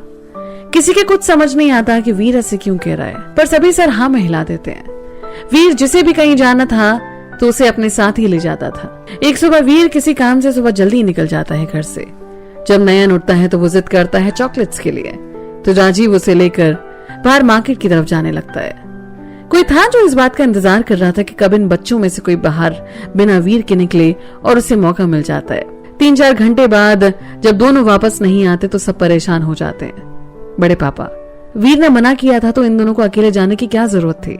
राम, भैया ये सब बात करने का टाइम नहीं है, ये बताइए अब क्या करें? देव रोते हुए, करना क्या है, पुलिस के पास चलते हैं। इधर सबका रो रो कर बुरा हाल था। फिर साक्षी डरते हुए वीर को फोन करती है और सब बताती है। वीर गुस्से में बाइक भगाते हुए घर पहुंचता है। वहां सभी दालान पर होते हैं। वीर गुस्से में, दोनों बाहर क्यों गए और कहां गए थे? पहली बार देव वीर से कुछ कहता है। देव घूरते हुए बोला, दोनों बाजार गए थे। नयन जिद कर रहा था तो चॉकलेट्स लेने। वीर, जब मना किया हुआ था फिर भी बात ही नहीं सुननी। देव, तो अब तुम्हारे कहने से हर कोई घर में कैद नहीं रह सकता है ना? पता नहीं ऐसा क्या काम करता है कि तुम्हारी दुश्मनी लोग तुम्हारे परिवार से निकाल रहे। वीर कुछ नहीं बोलता, बस चुप रहता है। रीमा, मेरे बच्चों को कुछ नहीं होना चाहिए वीर, वरना देव रीमा को चुप करवाता है और कहता है कि अभी हम पुलिस के पास जा रहे हैं, वो हमारे बच्चों को ढूंढ लेंगे। वीर चुपचाप वहां चेयर पर बैठ जाता है और सोचने लगता है कि कौन है ऐसा जो ये काम कर रहा है। इतने में ही दालान पर फोन रखा हुआ बजता है, जिसे देव उठाता है और उधर से आवाज आती है कि फोन स्पीकर पर करे, और देव वैसा ही करता है। फोन की दूसरी तरफ वीर प्रताप सिंह, हम कहे थे ना तुम्हें, हम छोड़ेंगे नहीं, लो आ गया वो समय। देव, आप कौन है और क्या चाहते हैं? आपको जितने पैसे चाहिए हम दे देंगे, बस मेरे बच्चों को कुछ मत करिए। दूसरी तरफ से, ए सुन, ये पैसों की बात कहीं और करना, और अगली बार अगर तुम में से कोई बोला ना तो इन दोनों को यही ठोक दूंगा। वीर, बोल पृथ्वी सिंह, तुझे क्या चाहिए? पृथ्वी, बस तेरी यही लाचारी वाली आवाज सुननी थी वीर। वीर, अब सुन लिया ना, तो ये भी सुन, उन दोनों को एक खरोंच भी आई ना तो तुझे जिंदा जमीन में गाड़ दूंगा। पृथ्वी, मैं तो डर गया। सुन, थोड़ा आवाज नीचे कर, और तुझे पता है मुझे क्या चाहिए। वीर, ठीक है, कहाँ आना है? पृथ्वी, वहीं जहां लास्ट मिले थे हम, और हाँ, अकेले और बिना हथियार किया। जल्दी आ, तेरे इंतजार में बैठे हैं हम। और फोन रख देता है। उसी वक्त देव वीर के सामने आता है और उसके गाल पर एक जोर का चांटा मारते हैं। देव, देख, तेरे पापों की वजह से आज हमारे बच्चे मुसीबत में हैं। वीर कुछ नहीं बोलता और बस चुपचाप रहता है। इतने में ही कृष्ण प्रताप सिंह कहते हैं, देव जब आपको कुछ पता नहीं है तो कृपया चुप रहिए। देव, क्या पता नहीं है भैया, देख लीजिए, अभी तो बोला है फोन पर कि सब इसकी वजह से हुआ है। वीर बड़े पापा को चुप रहने का इशारा करता है। वीर देव की तरफ देखकर बोला, हम वापस आए या ना आए, आपके दोनों बच्चे सही सलामत मिल जाएंगे, बस तब तक कोई यहां से कहीं नहीं जाएगा। ये कहकर वीर रोहित को फोन करता है और उसे जितनी जल्दी हो सके उतनी जल्दी घर आने के लिए कहता है। फिर वो अपने कमरे के अंदर जाता है जहां से 2 गन निकालकर लाता है। इतने में ही रोहित भी आ जाता है। वीर बोला, सुन रोहित, ये गन रख और कुछ भी हो जाए बस दरवाजा मत खोलियो जब तक मैं ना आऊं, और कोई जबरदस्ती दरवाजा खोलने की कोशिश करे तो गन चलाने से हिचकना मत। रोहित बस सर हिला देता है और वीर वहां से बाइक लेकर निकल जाता है। यहाँ सभी परेशान इधर उधर घूम रहे होते हैं और देव बस वीर के बारे में बुरा भला कहने लगता है। बड़े साहब बार बार उसे चुप होने को बोलते हैं पर देव चुप नहीं होता। अंत में जब साक्षी से बर्दाश्त नहीं होता तो साक्षी कहती है, चाचा जी चुप हो जाइए, आप कुछ नहीं जानते वीर भैया के बारे में। बड़े पापा, साक्षी चुप हो जाओ। साक्षी, नहीं बड़े पापा, अब और नहीं, जब से आए हैं इनकी सुन रहे हैं हम, पर अब नहीं। आप लोगों को वीर भैया ने मना किया है ना, पर अब मैं चुप नहीं रह सकती। देव, क्या बोलोगे उसके बारे में? होगा कोई गुंडा? साक्षी, वहां चाचा जी, जिसे लोग भगवान मानते हैं उसे आपने गुंडा बना दिया। तेरी भी लीला अजब है भगवान। देव, एक गुंडे को आप लोग भगवान बना रहे हैं। साक्षी, वीर भैया फरिश्ता है, फरिश्ता। सुनिए, बात 2 साल पहले की है। हमारे गांव में अचानक ड्रग्स की सप्लाई बढ़ने लगी और यहाँ के लड़के उसकी गिरफ्त में आने लगे। फिर अचानक कुछ लड़कियां भी गायब हो गईं। सब काफी परेशान थे, पर वीर भैया ने यहाँ की लोकल पुलिस की मदद से उसे पूरे गिरोह को पकड़ा और उसका मुखिया रतन सिंह वीर भैया के हाथों ही मारा गया। ये पृथ्वी सिंह उसी का भाई है जो काफी वक्त से इनसे बदला लेने की फिराक में था। इसी वजह से वीर भैया ने सबको मना कर दिया था कि कोई भी घर से बाहर अकेले नहीं जाएगा, क्योंकि पिछले कुछ वक्त से उनको अंदाजा था कि ऐसा कुछ होने वाला है। सब सुनकर काफी हैरान थे और देव को भी दुख हो रहा था कि बिना सब कुछ जाने उन्होंने वीर पर सवाल उठाए। सभी बस प्रार्थना करने लगे कि आप सब ठीक हो जाए। श्रुति सबसे कोने में खड़ी चुपचाप सुन रही थी और बस भगवान से प्रार्थना कर रही थी। वहीं वीर उस सुनसान सी जगह पर पहुंचता है जो कि एक पुराना किला था जहां लोग बिल्कुल ही नहीं आते जाते थे। वीर वहीं बाइक खड़ी करके अंदर की तरफ जाता है जहां नयन और राजीव को एक कुर्सी पर बांधे हुए थे और उनके सर पर बंदूक ताने 2 लोग खड़े थे। वीर सबसे पहले वहां पर देखता है कि कितने लोग हैं। वीर के पीछे 10 लोग खड़े थे। 2 लोग गन लेकर राजीव और नयन के पास थे। 6 लोग पृथ्वी सिंह के अगल बगल खड़े थे और पृथ्वी सिंह खुद चेयर पर बैठा था। पृथ्वी सिंह बोला, बड़ी देर कर दी दर्शन देने में वीर। वीर, पृथ्वी सिंह, और कितना गिरेगा तूने बहुत बड़ी गलती कर दी मेरे परिवार पर हाथ डालकर।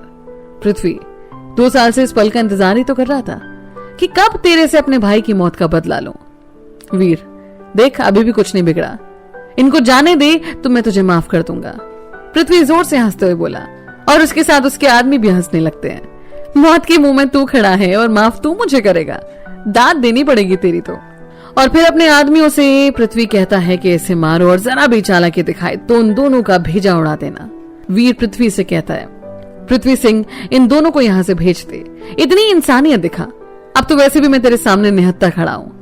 पृथ्वी, बड़ा तेज बन रहा है, जा, तू भी क्या याद रखेगा, इस छोटे बच्चे की आंख बांध दो। उसके आदमी ऐसे ही करते हैं और बाकी के वीर पर टूट पड़ते हैं। जब वीर बेहोश हो जाता है तब पृथ्वी सभी को रुकने को बोलता है। पृथ्वी का एक आदमी बोला, साहब इसे सीधे मार देते हैं, जिंदा क्यों छोड़ रहे हैं। पृथ्वी उसे एक जोर का चांटा मारता है और कहता है कि इसे इतनी आसान मौत नहीं देंगे, इसे तो तड़पा तड़पा कर मारूंगा, तब मेरे भाई की आत्मा को शांति मिलेगी। वीर को थोड़ी देर के बाद होश आता है, पर वो बेहोश होने की एक्टिंग करता है और इधर उधर नजर मारता है। सभी वीर को बेहोश जानकर एक साइड में खड़े होकर बात कर रहे होते हैं। वीर को यही सही मौका लगता है और वो एक चाकू राजीव की तरफ फेंक देता है। राजीव चुपके से उठाकर अपनी रस्सियां खोल लेता है और नयन को भी आजाद कर देता है, पर दोनों वहीं बैठे रहते हैं। अब वीर चुपके से उठकर एक ही गन छीन लेता है और तुरंत ही 6 लोगों को खत्म कर देता है। सब इससे अचंभित हो जाते हैं कि अभी तो ये बेहोश था, पर इससे पहले किसी को कुछ समझ आता उससे पहले वो बाकियों को भी खत्म कर देता है। गोली की आवाज सुनकर पृथ्वी सिंह अपने 2 आदमियों के साथ आता है और उसे देखकर हैरान रह जाता है कि उसके सारे आदमी मारे जा चुके होते हैं और वीर, राजीव और नयन उसे दिखते नहीं है।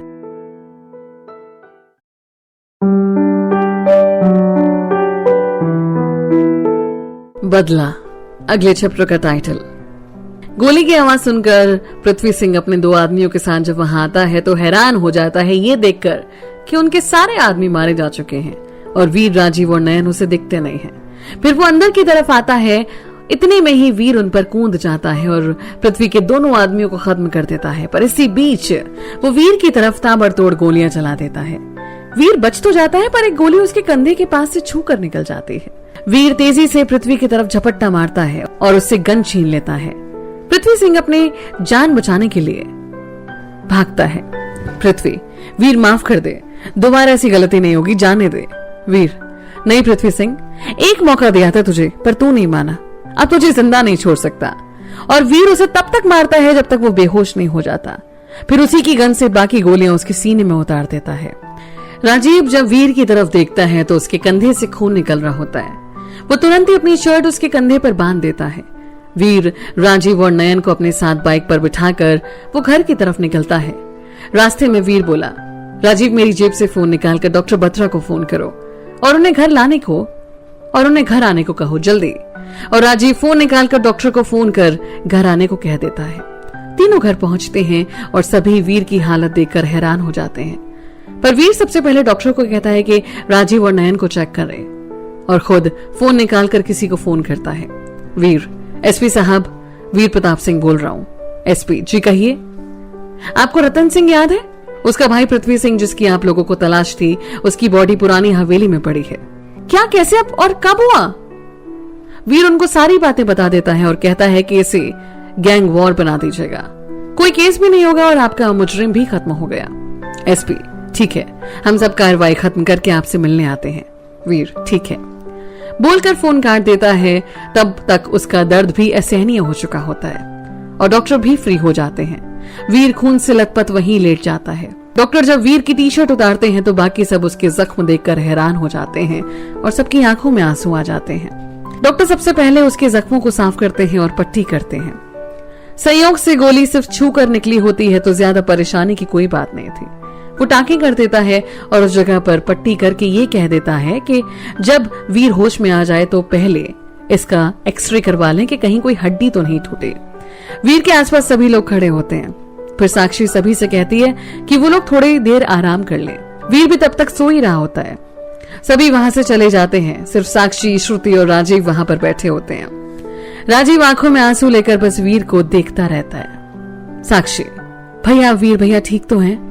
आप रोइए मत, वीर भैया को जब पता चलेगा तो उनको तकलीफ होगी। राजीव, पता है साक्षी, आज वीर ने हमें बचाने के लिए कितना दर्द सहा है, मरते मरते बचाए। साक्षी, राजीव भैया आप सब ठीक है तो इसे एक बुरे सपने की तरह भूल जाइए और आप थोड़ी देर आराम कर लीजिए। साक्षी उसे जबरदस्ती सुलाने के लिए ले जाती है। श्रुति वहीं बैठकर वीर का हाथ अपने हाथों में ले लेती है और बस वीर की तरफ देखती रहती है और मन में कहती है, वीर, गर्व है हमें आप पर कि आप अपने परिवार के लिए कुछ भी कर सकते हैं और जो काम इससे पहले आपने किया था, जो अनजान लड़कियों के लिए आप अपनी जान पर खेल गए थे, तो गर्व है हमें आप पर वीर। आपके साथ कभी कुछ गलत हो ही नहीं सकता। साक्षी भी वहां आ जाती है पर श्रुति से कुछ कहती नहीं, बस आकर बैठ जाती है। शाम में वीर होश में आता है। वीर, राजीव और नयन कैसे हैं? साक्षी बोली, दोनों ठीक है भैया। वीर एक गहरी सांस लेता है और उठने की कोशिश करता है पर थोड़ा लड़खड़ा जाता है, पर श्रुति उसे संभाल लेती है। फिर वो आराम से खड़ा होकर घर के अंदर आता है कि उसे नयन से मिलना है। घर के अंदर पहुंचते ही सभी वीर के पास जाते हैं। वीर सबको बताता है कि वो ठीक है और वो राजीव और नयन को देखने जाता है, जहाँ दोनों को चैन से सोता देखते हुए उसे राहत मिलती है। वीर साक्षी से बोला, यार चाय पिला दे, बहुत देर हो गई। साक्षी हंसते हुए, मतलब कुछ भी हो जाए आप चाय के बारे में नहीं भूलते हैं ना? वीर, अरे हुआ क्या है, सब ठीक तो है ना, अब टेंशन की कोई बात नहीं है। साक्षी वहां से चली जाती है और चाय बनाने लगती है। वीर को भी राम अपने साथ आंगन में ले जाते हैं जहाँ सभी बैठे थे। वीर भी सबसे बातें करने लग जाता है। उसी बीच रजनी का फोन आता है। हेलो वीर। वीर, हाँ दीदी कैसे हैं आप? रजनी, ठीक हूँ पर आप लोग भूल गए ना हमें। वीर, दीदी आपको कैसे भूल जाएंगे? रजनी, अच्छा वो सब छोड़िए, कल सुबह में आप सबको हमारे यहाँ पर आना है और पापा की बात करवा दीजिए। वीर बड़े पापा को फोन देता है और वो रजनी के ससुर से बातें करने लग जाते हैं।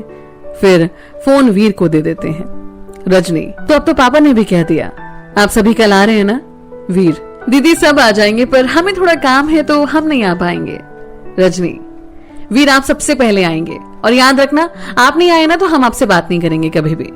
वीर, दीदी जिद नहीं करते, समझो ना।